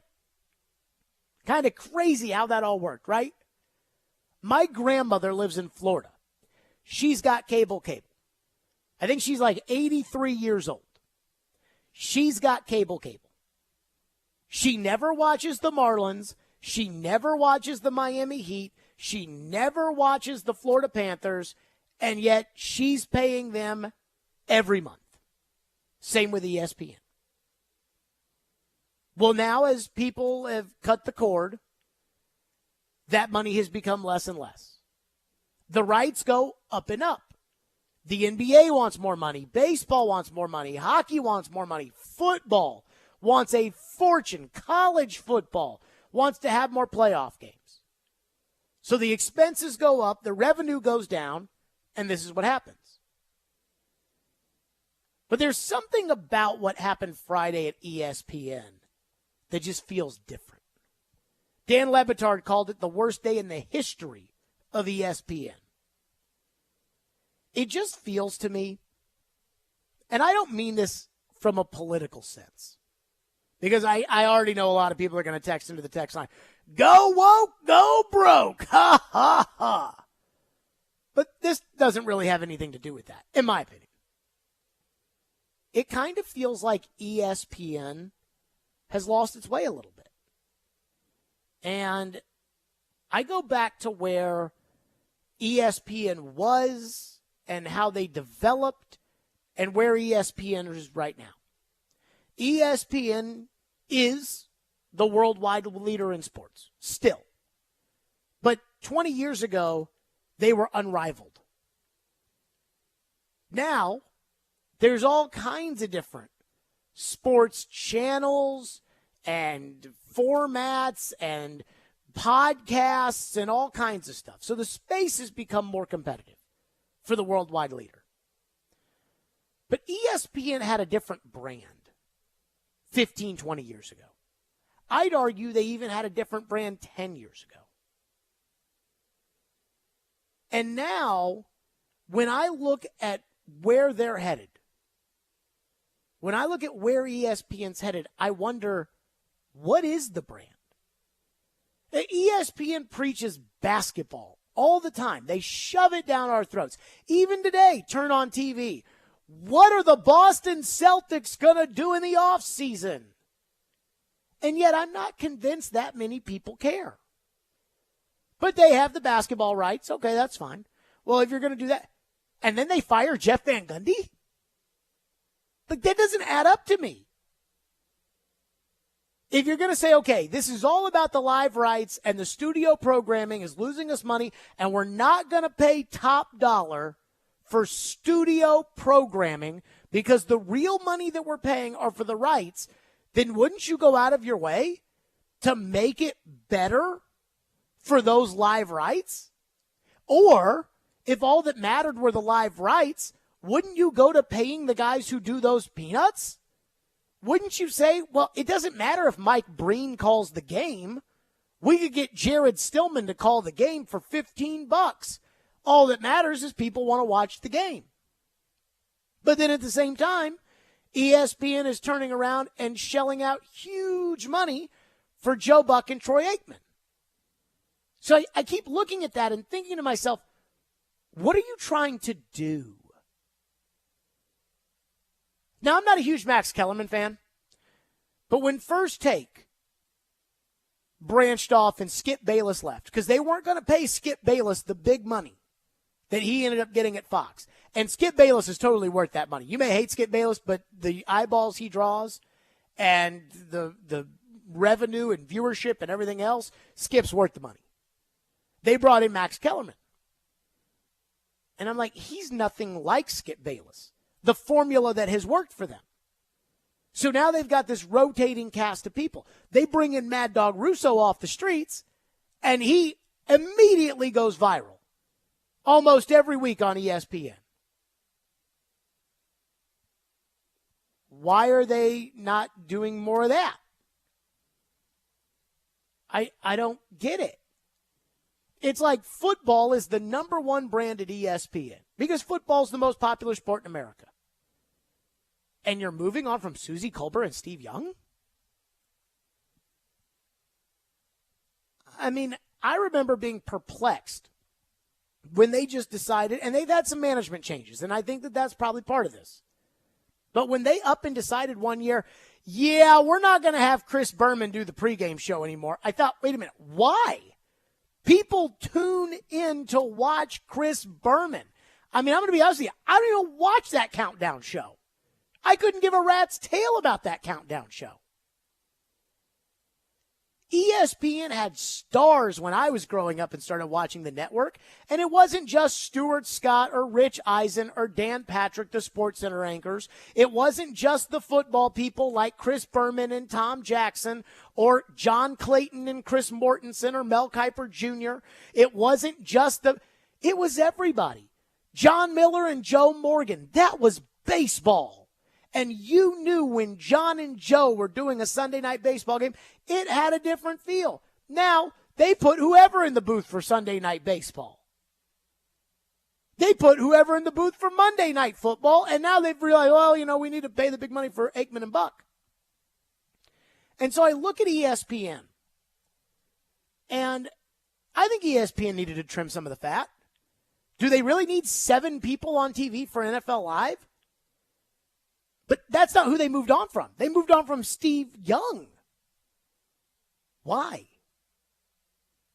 How does that make you a better sports media company? And then there's radio and ESPN Radio. And over the years, they've had a handful of different bosses and people that I've had a lot of respect for. Scott Masteller used to be a big part of ESPN Radio. And I would consider Scott probably the biggest mentor that I have in all of this. Bruce Gilbert was at ESPN Radio as an executive for a long time. Trog Keller was at ESPN Radio as an executive for a long time. And those guys have moved off. And it's like ESPN just takes TV people and just says, okay, here you go. Here's a microphone. Knock yourself out. That's what that morning show with Keyshawn, J. Will, and Max felt like. It just felt like, would you ever see those 3 guys hanging out? Did you ever want to hang out with those 3 guys? And that's what I think, it hurts ESPN. When ESPN was hot for me, and I'm a big radio guy, as you can all tell, and I'm a big ESPN radio guy from back in the day. Mike and Mike, Colin Cowherd. I even go back as far as Eric Casillas. But the way I looked at it was I would watch Mike and Mike. And then I'd get in the car on the way to school, and I'd listen to Mike and Mike. And now it's almost like they made it harder to watch the radio on TV. It's all behind the paywall of ESPN+. I'm not going out of my way to open an app to log in to watch a game, much less, I hate doing that, much less do it to watch a live radio show. Pay for that? No, thank you. But the personalities on ESPN Radio, they're not radio people that have been invested in, that know what they're doing, that know how to captivate an audience, that know how to tell a story, that know how to do this. And so I just look at the network and I'm trying to think, where are you going with this? How does this make you a better company? How does this make you better at serving sports fans? How does this entertain sports fans more? And sometimes I feel like when it comes to ESPN, they've lost the entertainment element of this. They've lost the understanding of how they can build up careers, how they can keep the attention of audiences, how they can work to make their brand something that people can't live without, and not just another channel that has some of the games. What channel is the game on? Is it on Fox? Is it on ESPN? Is it on Fox Sports 1? Is it on ESPN 2? Is it on NBC? Is it on, what channel is it on? And I feel like that's kind of what ESPN is becoming. It worries me. As somebody who works in sports media, I just really wish that I felt like ESPN was headed in a direction to where I could say, okay, this is their plan. It's a lot like the Barry Trotz thing, right? You know, with Barry Trotz running the Predators, I can look at it and say, I understand the plan that he has put in front of this operation. Now, you may not like the plan, and some of you don't. Some of you want them to tank and to be the worst team in the NHL and get all the high draft picks. Some of you are mad that they're not going to try to compete for the cup this year. I'm neither, but at least I understand the plan. With ESPN, I'm trying to figure out where you guys are headed. I'm trying to figure out, what's next here. Sometimes I think ESPN tries to think too much. They put that morning show together that's Get Up. They put that show together, and it was Greenberg, Michelle Beadle, and Jalen Rose. And of all the high-priced suits that they had at the time at ESPN, not one of them realized that Michelle Beadle and Jalen Rose were going to be terrible. Not one person realized that. So it basically became Greenberg and Friends. That's not all that complicated. You know what they could have done? This is not crazy. They could have just made Mike and Mike their morning show. And I'm sure it would have been fine. I guess this is a long-winded way of saying I feel like I've seen bad decisions by ESPN in the content and talent sphere for the last decade. And I'm trying to figure out if they even know what the answer is to get back. And I guess it's my opinion that I don't think they do have the answer. And I don't, other than executives who get it, I don't know how they get the answer. 615-737-1025 if you want to weigh in. 615-737-1025 here on Stillman and Company. I see a bunch of your text lineup. We'll get to them here on Stillman and Company. You know, Fitz is my guy. I feel very protective of what happened to him, but at the end of the day, he's going to be getting paid for the next 18 months. Could be worse. Stillman and Company, 102.5, 106.3 The Game. Are you always on the go? We've got you covered. Download the Game Nashville app from your app store and listen to us wherever you are. Robbie Stanley, Joe Rexroad. It's Chase McKay. Caroline, Willie, D-Mays. Stillman and Company. We are Nashville's best sports talk. Good station. I listen to it all the time. 102.5 and 106.3 The Game and the Game Nashville app.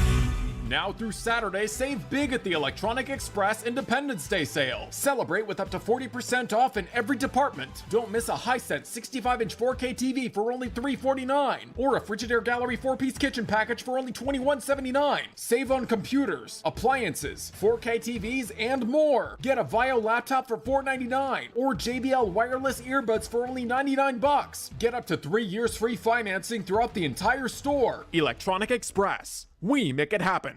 Hey y'all, it's Courtney with Parman Tractor and Equipment. Warmer months have you working overtime? Be sure to visit Parman Tractor and Equipment for all your New Holland, tractor, and bush hog needs. Swing by our store at 3570 Dickerson Pike in North Nashville or give our sales team a call. We're now offering 0% financing for 72 months on select New Holland tractors. Get the brands you trust from a local dealer like Parman, always ensuring totally outrageous customer service. Visit ParmanTractor.com for the best deals on equipment, New Holland tractor, bush hog, and more. Are you drowning in credit card debt? Want to get cash out of your home's equity? Loan Pronto can do it now in less than a week. Hey, Willie Donick here. That's right. Loan Pronto's Equity Express line of credit just got even faster. You can get $50,000, $100,000, even $200,000 in as little as 5 days. You don't even have to touch your primary mortgage. You can keep that 3% rate intact. Get just the money you need and pay off all those credit cards or get that home improvement project started. With this revolutionary program, you can access up to 90% of your home's value, and in most cases, there's no appraisal. Stop paying insane interest rates to the credit card companies and get tens or even hundreds of thousands of dollars in cash in as little as 5 days. Call Loan Pronto now for the even faster Equity Express line. 615-499-5780. That's 615-499-5780 or go to loanpronto.com. 615-499-5780. Equal Housing Lender, NMLS 1661781, subject to lender approval. This week's Nashville's best deal is Calabria Brick Oven Pizzeria. Their brick oven pizza is cooked to perfection, but that's not all they're known for. Try one of their delicious appetizers, salads, fresh calzones, and they have a full bar and dessert. Calabria has been a Mount Juliet staple for 7 years, and now a new location in Goodlettsville at 401 Long Hollow Pike. Get half off a $20 gift card while supplies last at thegamenashville.com/deals. After all, life's too short to eat bad pizza. Election Day in Davidson County is August 3rd. Don't forget to cast your vote for mayor, vice mayor, at-large council members, district council members, and Tennessee House of Representatives District 51. This important election will help shape the future of our region. Voter registration deadline is July 5th. Early voting is from July 14th through 29th. If necessary, the runoff election will take place September 14th. For more information on registration, early voting, and polling locations, visit the link at thegamenashville.com. Anyone want to tell me what happened? Did you miss any of today's show? It's okay. It's fine. Don't worry. Subscribe to the Stillman and Company podcast on Apple, Spotify, and other podcast platforms, or by going to thegamenashville.com. All right, I'll give it a shot. You're listening to Stillman and Company on 102.5 and 106.3 The Game and the Game Nashville app. Number two, there's two signs, and I don't know anything. So I know you think, well, Russo must have been told. Wasn't told a word. This is just me from afar making this decision. As a radio talk show host, a singular thought, and I did not talk to anybody. I swear to God, nobody. If anybody out there thinks, well, let me put it this way. I can't fathom the idea that ESPN in these layoffs, and we'll get to them in a minute, would fire Jeff Van Gundy. You're not going to convince me he's a great, and I know he comes on here so you can sit there and say, and I've known him for 40 years, or 30, since 1990, 33 years. I understand that. But so maybe I'm biased, but you are not going to convince me that ESPN woke up, Bob Iger woke up in the last 2 weeks, looked at the budget sheet and said, we got to fire Van Gundy. Because we got to save some money. If that's the case, fire Mark Jackson. I mean, why just fire the both of them? There you go. That was Mad Dog Russo on Friday. And I think it's pretty crazy because Mad Dog Russo is a part of First Take, which is the flagship program of ESPN. And even he was looking at the layoffs and saying, wait a minute, you fired Jeff Van Gundy? Why would you? Van Gundy? What? And if it was just about saving money, why wouldn't you fire him and Mark Jackson and just go get somebody else to go out there and do it for peanuts? Which I think is a very fair point. Here's the one thing that's crazy about ESPN. Now, a lot of people, and I think I'm going to be talking out of my tush here with what I'm about to say, but I think I could do a better job than the people at ESPN in terms of matching talent with jobs and formatting the network and everything else. And one of the first things that I would do, it wouldn't be the first thing, but one of the first things that I would do is I would get right into making radio a much bigger priority. We would have never let Colin Cowherd walk out of the door if I had been in charge. We would get back into the simulcasting game. I don't understand this. Like, maybe I'm not smart enough to figure this out, but TV shows, for the most part, a good TV show can also be on the radio and vice versa. It's called simulcast. Mike and Mike was a TV show for the last 15 years on ESPN radio. But it was simulcast into radio. Very successful. When you do that, you get 2, 3, 4-hour shows. Well, if I can hire two guys like Mike and Mike, and I can get 4 hours of TV show out of it, as opposed to having to hire 15 people to do 4 hours of ESPN TV, why would I do that? That doesn't make any sense. And I would also get back to focusing on my pregame shows, my postgame shows, my NFL draft, and football. The first thing I do at ESPN is I would beg Chris Berman whatever it would take to come back. And if I couldn't get him, I'd beg Trey Wingo whatever it would take to come back, and you are our number one studio guy for football. That's it. I've already got Bucket Aikman. That's a good start. But you're our number one guy for studio football. Their studio football show. I mean, it's not. I know you guys remember Countdown, right? Boomer, TJ, Mike Ditka, Sterling Sharp. I mean, that was a great pregame show. Now, Randy Moss, I kind of like. The rest of it, I don't care what Teddy Bruschi thinks. That's a big deal. Like, that's a big deal. Just like College Game Day is a big deal. Those are the products that I'm worried about the most. And I'm not just putting in whoever. And I'm building it that way. And I'm building up my simulcast game. Texter into the text line. Our phone line is driven by WilsonCountyHunter.com. Texter into the text line says ESPN is betting on Pat McAfee. That's what this is. And look, I mean, I like McAfee's show fine. But for me, I mean, I don't think McAfee is that special.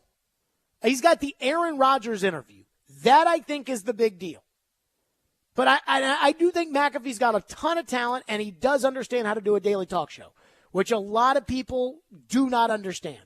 Like the difference between, I do a podcast once a week, and it gets a lot of views, and every day, 5 hours, 4 hours, 3 hours, whatever it may be. And McAfee can do that.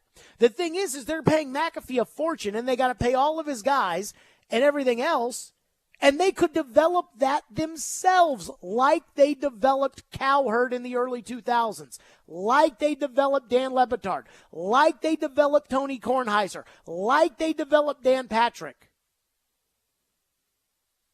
And yet they don't want to do that.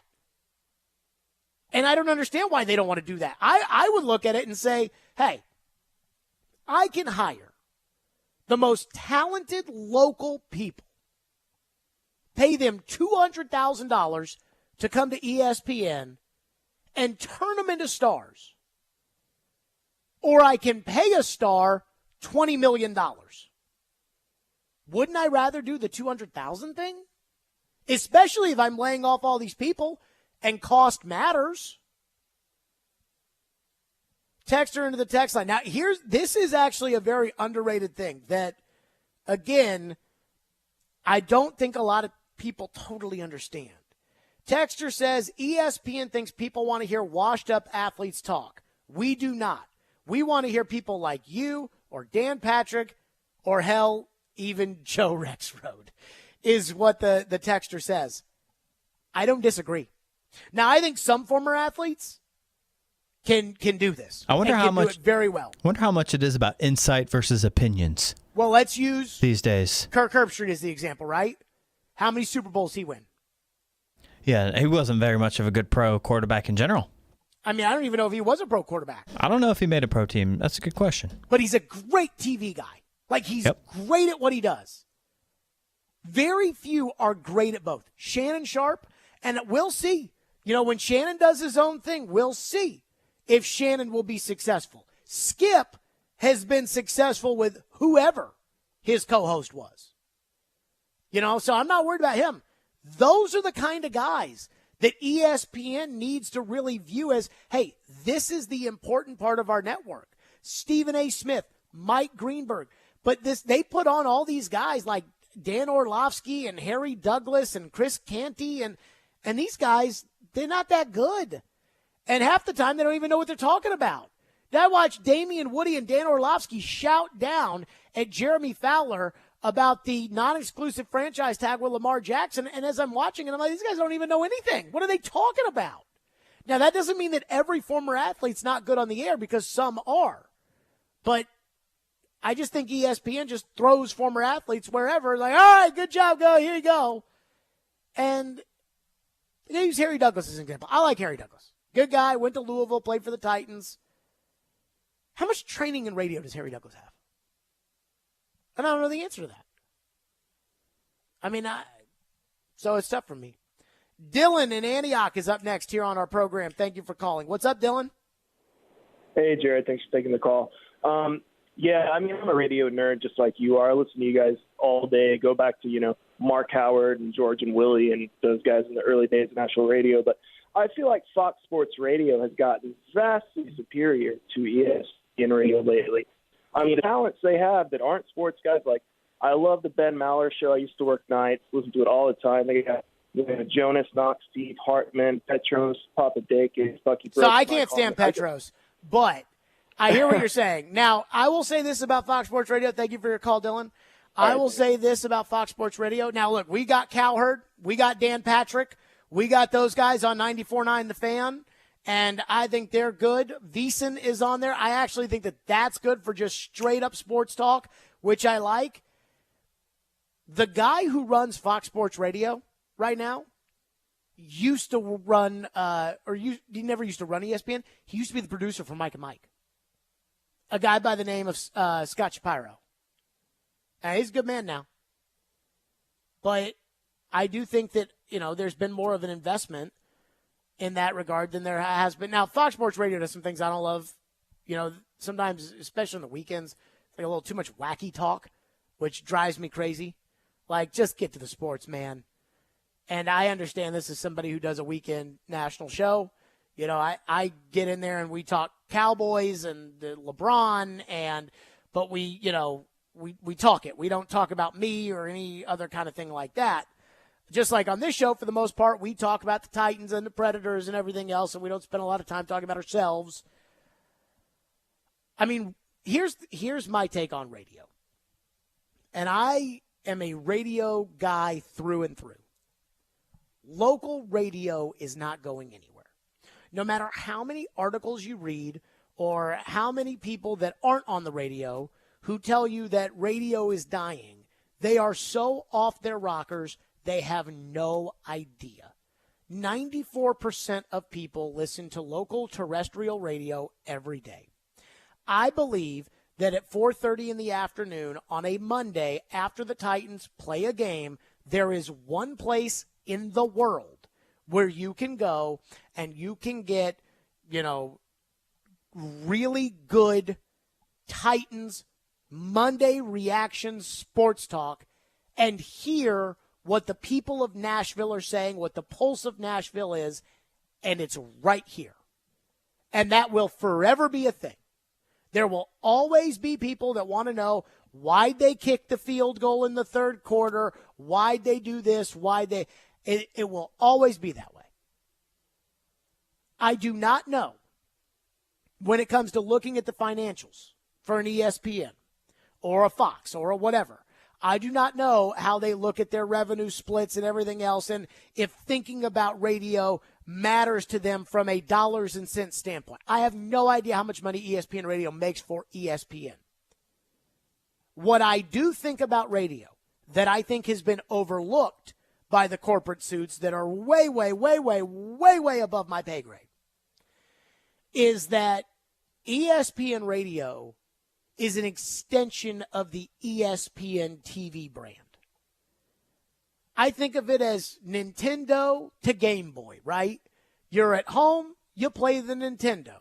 You're on the road, you play the Game Boy. I know, I just dated myself with that reference, but you know what I mean. You're at home, you watch ESPN. You're in the car, you listen to ESPN.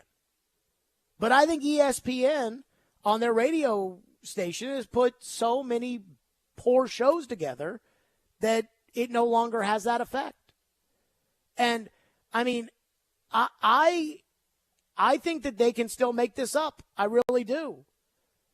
But again, these things happen way above my pay grade. And all I know is that local radio is not going anywhere, and I enjoy doing it, especially in the town that I grew up in. And I know that on a Monday after a Titans game, I know that when DeAndre Hopkins signs either with the Titans or with the Patriots, I know when Barry Trotz is making moves for the future, that there's always going to be somebody in Nashville that's going to want to know what the pulse of the city is thinking, and that in the afternoons in this town, there's one place you can get it, and it's right here, and it's not going anywhere. And that at least gives me some comfort. But ESPN, it just doesn't feel the same anymore. 615-737-1025 is our phone number, 615-737-1025 if you want to weigh in here on the program. Stillman and Company, Barry Trotz, the first shred of criticism I've seen about Barry Trotz, which I don't totally understand. We'll get to that next. Hey, who likes going to Twice Daily? I go to Twice Daily literally all the time. There's one right by my house. I'm always there. I love Twice Daily. And they've got a special little sign-up deal for you. That's right. Download the Twice Daily app today and join their loyalty program to unlock special discounts, savings, and so much more. It pays to be a member with Twice Daily. You'll earn points and save money with every visit. And get what you crave at Twice Daily. They have made-to-order sandwiches, bakery, breakfast, lunch and dinner, fresh items, made to go, hot drink, cold drinks, stop by the beer cave, and, of course, unwind with a cold one. If you're looking for convenience, Twice Daily has you covered. Buy any hot dog piled high with your choice of toppings, a bag of Frito-Lay chips, and your choice of a 20-ounce Coke or Pepsi for only $5 with the app. That offer ends on August 28th. And again, download the Twice Daily app today and join that loyalty program. Those are my guys. That's right. If you're looking for convenience, Twice Daily has you covered. Twice Daily. Fresh all day. Every day we are live and local. It will help them get better players. I'm really excited about this defensive front. And your source for Nashville sports. They had missed the playoffs. Those players may end up being practice squad guys. We are Nashville's best sports talk. 102.5 and 106.3 The Game and the Game Nashville app. Hey, it's Teron Davenport, and we're changing the game. Help your bets stay hot this summer at Superbook Sports, the most trusted name in sports gambling with a direct line to Las Vegas. And now, when you use the promo code THEGAME, you score up to $250 with their first bet bonus. Win or lose, Superbook will match your first bet up to $250 with promo code THEGAME. Download the Superbook Sports app, enter the promo code THEGAME, and you'll get $250 courtesy of Superbook Sports. Visit superbook.com for terms and conditions. Gambling problem? Call 1-800-889-9789.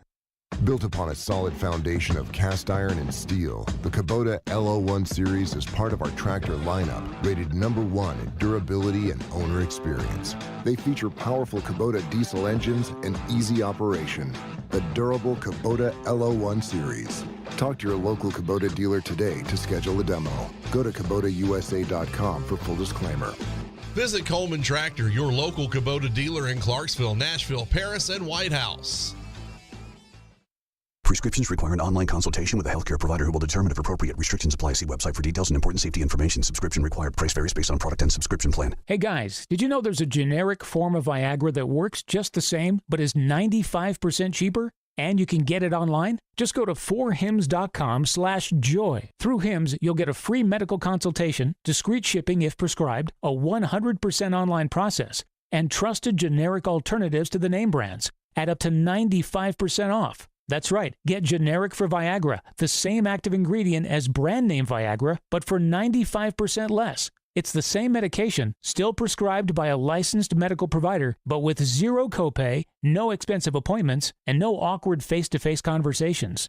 To start your free online visit, you need to go to this exclusive address, 4hims.com/joy. That's 4hims.com/joy for your free online visit. FORHIMS.com/JOY. 94.9 The Fan is your home for Hit City. Tonight, your Nashville Sounds continue their 6-game series at First Horizon Park against Columbus. Swing and a miss, strike 3. Sounds win. Pre-game at 6:20. On your home of Nashville Sounds baseball. 94.9 The Fan and The Fan app. Hey Nashville, I'm Gary Smith, head coach of Nashville SC. You're listening to Nashville's best sports talk, 102.5 The Game. You've said several times that you might have to take a few steps back to get to where you want to go. Yeah. And the guys you're bringing in are used to winning, proven winners. What was the conversations like with them, knowing that they're coming into a situation where maybe they're not going to win right away? Well, the great thing about this group, that doesn't really enter their mindset. So if it's not going to enter their mindset, then it shouldn't enter our young guys' mindset.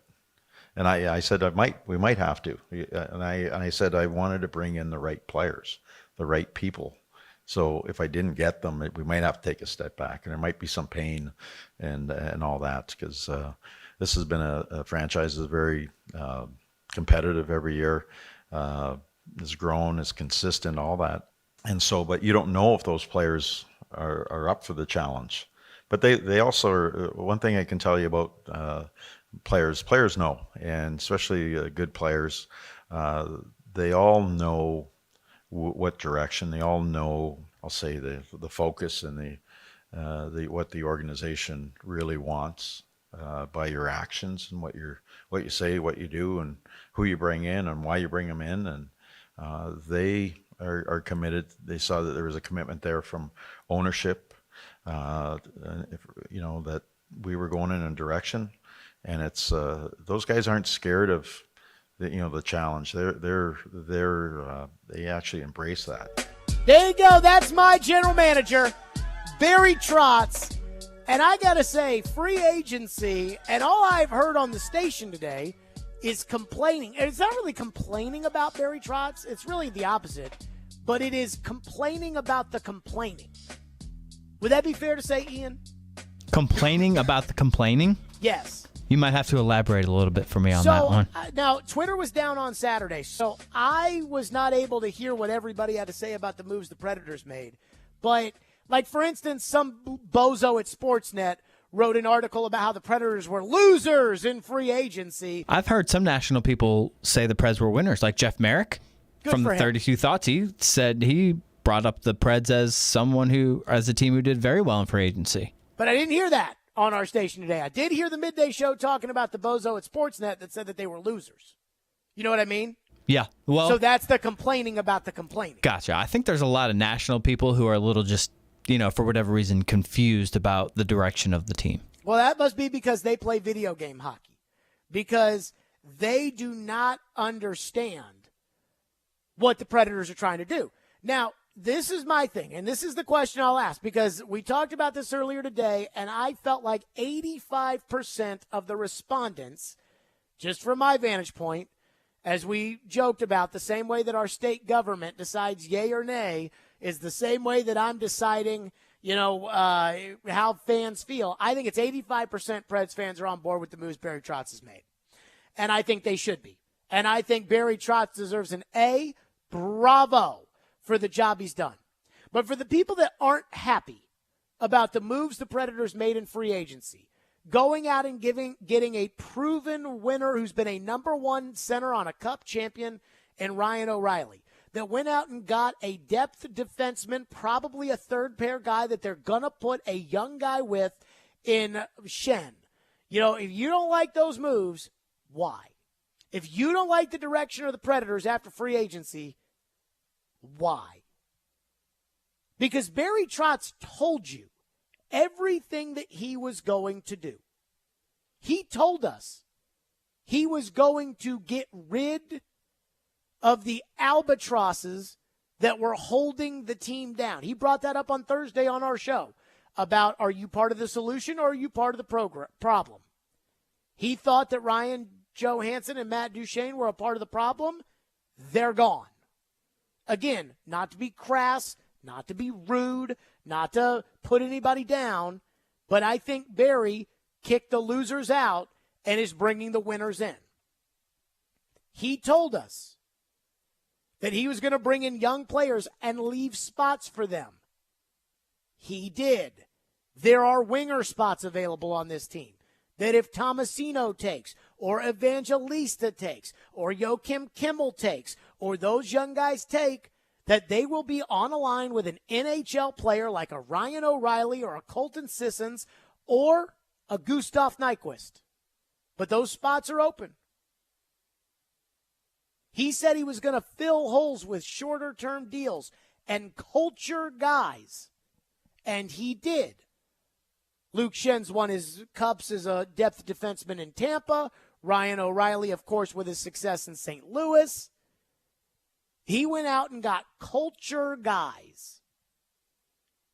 So what did he not do? What did Barry do that you don't like?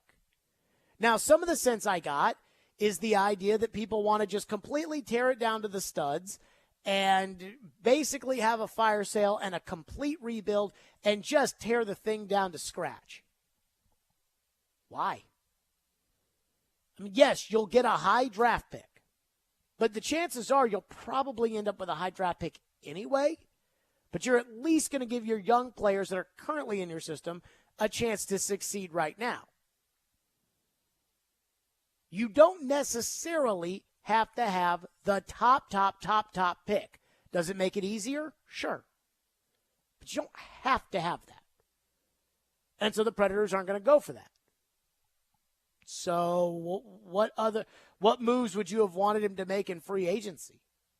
Would you have wanted him to sign a big contract guy like they did? Would you have wanted him to trade all these young assets that they piled up because they didn't have a good enough total team to turn around and trade for Alex DeBrincat and give him the same kind of contract that you gave Johansson and Duchesne that you couldn't get yourself out of? Like, what did you want Barry Trotz to do? I mean, I just don't know. I mean, I'm just telling you, like, I don't know what more you could have asked him for or what you would have expected. Everything that he did, he told you he was going to do. I think the windows for the signings as far as term fit in what he's been talking about as far as the core goes. 4-year deal for Ryan O'Reilly. Would I have preferred it to be 3? Sure. But at the end of the day, when you're selling these guys on, hey, we need you to come here and set the tone from a culture standpoint, we're probably not going to win. You're going to have to make it worth that guy's while.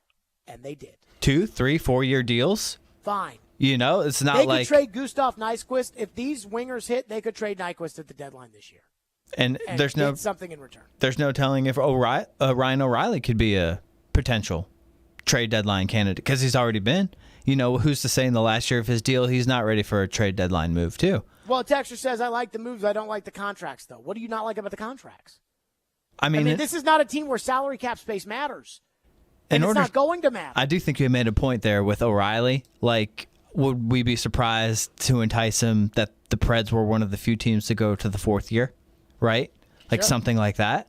It's not an outrageous number. It's not like these guys are going to be in your books for 5, 6, 7, 8 years. It's not even a tourist 6-for-6 deal. If you're trying to convince somebody to come to your team where the chances are they're probably going to lose, where they're going to have to suck it up, where they're going to have to build, they're going to have to build something, and they may not even reap the rewards of it, you're going to have to pay them. Like, that's what, they're not moving down here to get their teeth kicked in. If that's what's going to happen, they're not doing that for free. So I'm fine with that. I don't have any problem with any of this. It's like Jack from Nashville says he hates the contracts. What, are you worried that they're not going to be able to get a certain player or re-sign a certain player because they gave $4.5 million to Ryan O'Reilly? You know the answer to that. You'll be fine. I do wonder about the logjam at defense. What do you mean? That's Poyle's fault.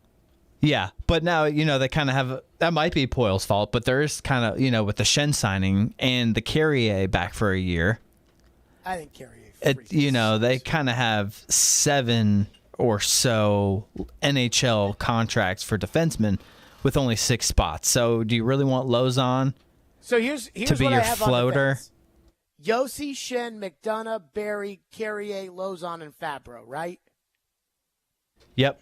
Okay, well, I think they're ultimately going to end up trading Tyson Berry, though I do like Tyson Berry. I think they're going to probably trade him And Jake midway through the year. Livingstone. Yeah, but he's on a two-way deal. So they can send him down. They could send him down, yeah. But so here's the deal. Lozon is not Barry Trotz's fault. He sucks. Although Gentry Estes doesn't seem to think that. I'm also of the opinion that Carrier and Fabro suck, although I think Fabro probably stinks the least. My guess is they don't really care about any of those guys, and I would be shocked. If this team is not competitive this season, I would be shocked if you get to the deadline and you don't see the Predators deal 2 or 3 defensemen. So there go more picks. And that I'm fine with. Logjam, I don't. Congratulations. Lozon, scratch him. It was a terrible trade. We said it when it happened. It was a terrible signing. We said it when it happened, and we were right. Even though they thought, oh, no, he's got size. We'll develop him. Even though Boston gave up on him and Seattle gave him to you. Like, you know, it is what it is. 615-737-1025 is our phone number, 615-737-1025. Yesterday, the 4th of July, something caught my eye, and I loved it, and I've got to give credit where credit is due, and we'll do it next. Stillman and Company, 102.5, 106.3 The Game. When it comes to Nashville sports, Locking up Jeffrey Simmons, clearly that was a priority for them. He knows his stuff. A little bit good, a little bit bad. And knows how to push the right buttons. He's coming off an ACL tear, and he's 25 years old, so you cannot ignore that. Join Outkick's Chad Withrow every Friday at 5 with Stillman and Company. Withrow. What I hate more than anything is people that are phony and not true to themselves. Is on 102.5 and 106.3 The Game and the Game Nashville app. Catch Nashville Sounds baseball tonight at First Horizon Park at 6:35 as the Nashville Sounds take on the Columbus Clippers. The first 1,000 fans will take home Country Legends nesting dolls. Plus, play music bingo during the game for awesome prizes. Grab your tickets at NashvilleSounds.com. Hey, are you seeking relief? Maybe you just want to enhance your day or night. Did you know there are legal THC products available right here in Tennessee?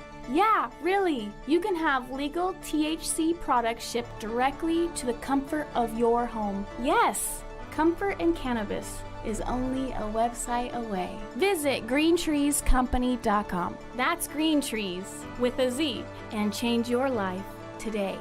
When Smashville wants to rock.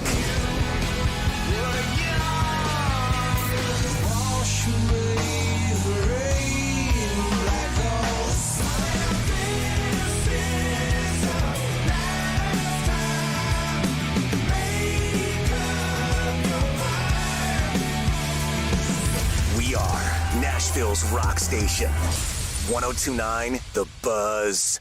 In any work environment, the culture is the most important thing. And what makes up the culture? The people. And this month at Cromwell Media, we want to highlight a few people who are celebrating their anniversaries with us. Morning show producer on 102.5 The Game, Nick Keyser, is celebrating 2 years. 102.9 The Buzz hosts Eric Steele and Andy Herring are celebrating 9 years. Sports producer Kenny Adams is celebrating 11 years. And Derek Mason, one of the greatest receivers in Titans history, is celebrating his anniversary with us on 102.5 The Game as well. If you're looking for a new career, reach out to us at together at cromwellmedia.com. Love what you do, love where you work. They combine hard-hitting journalism. The Titans asked Kevin Byard to take a pay cut. Strong-willed opinions. There's hot takes and then there's like weird takes. Yeah. This is a weird take. And sometimes some old man takes. I'm excited about it. So do I gyrate embarrassingly? To create the perfect morning show, they are Robbie and Rex Road. Mornings from 6 to 9. Presented by TJ Anderson Homes of Benchmark Realty on 102.5 and 106.3 The Game and the Game Nashville app. Strong opinions and a strong personality on your drive home. This is Stillman and Company on 102.5 and 106.3 The Game and the Game Nashville app. Stillman and Company, tomorrow we will be live at the Sounds at First Horizon Park before they take on the Columbus Clippers. Caroline Fenton, by the way, is throwing out the first pitch, and we will be very focused on whether or not she's able to get that baseball to that plate. Do not bounce that ball. We don't care if she throws it over the catcher's head. We don't care if she throws it into the 10th row. She better not bounce that ball. So last night I got an email, because I'm on the Sounds email release or whatever, And it was about the game that they played against the Columbus Clippers. And I saw the headline, Sounds Throttled by Clippers on Independence Day. And I thought, I've never seen that kind of headline lately on a team press release. Now, look, the Sounds are AAA, so it's different than Major League Sports. I get that. Or pro sport. Yeah, Major League Pro Sports. It's different. But, I mean, at the end of the day, the Sounds are still the Sounds. They're still a pro sports organization. They're well run. You know, it's normally we read these things and they usually try to put a little lipstick on the pig, right? Not the Sounds. Colin Perry, the PR director of the Sounds, deserves an award for this press release. Quote, 10-run first inning by Columbus gives Nashville worst loss of the season. Though the fireworks show was scheduled for after the game, the visitors put on a show of their own as the Nashville Sounds dropped the series opener 19-2 to the Columbus Clippers in front of a sellout crowd on Independence Day at First Horizon Park. Columbus led from the very start, scoring 10 runs in the first inning. Oscar Gonzalez crushed a 3-run homer off Jansen Junk 3 batters in, and the rout was on. Junk failed to get multiple outs, giving up 9 runs, all earned on 6 hits and 3 walks. The only thing that stopped the Clippers for just under an hour was a lightning and rain delay in the bottom of the 4th. Columbus would tack on 9 runs through the rest of the way for a total of 19 on the night. Bravo. You know, one of my biggest beefs is that everybody in sports today is so afraid to tell the truth. That, I mean, again, not to call anybody out, but do you think that if the Titans got smoked like that you'd turn on the Titans postgame and it would be, boy, that was terrible? If the Predators got hammered, would Preds Live that night talk about, hey, I'll tell you, they got throttled today? And it's not that it's not a shot on the Titans or the Predators or anything like that. It's just the nature of where pro sports is, where people are afraid to tell the truth nowadays.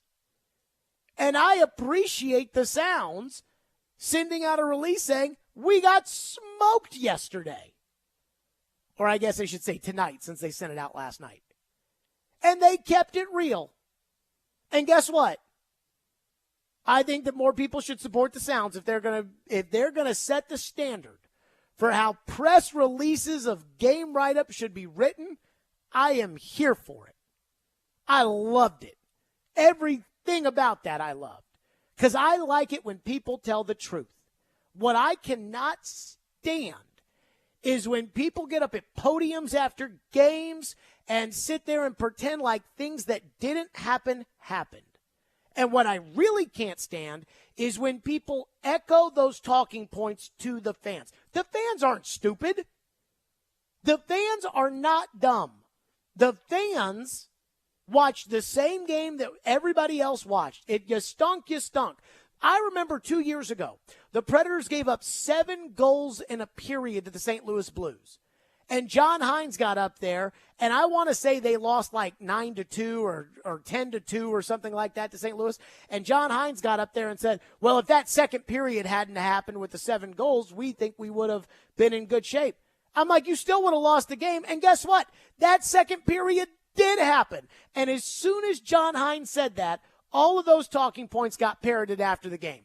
Drove me crazy. They lost a game this year to the Flyers, and the first question after the game with the coach was, hey, Coach, I know you lost today, but on the stat sheet, every other stat says you won. What'd you think about that? I don't want to hear that. Let's tell the truth. Every team media, let's tell the truth. Let's just get back. We don't have to throw anybody under the bus. You know, it's not like the Sounds release said, oh, so-and-so stinks. He should go back down to AA. But they told the truth. That's all we're asking for, the truth. And the Sounds, beautiful press release. We will be at the Sounds tomorrow. Be sure to join us. Again, Caroline Fenton throwing out the first pitch, the honest first pitch. We'll see you tomorrow, too. ElectronicExpress.com. We make it happen.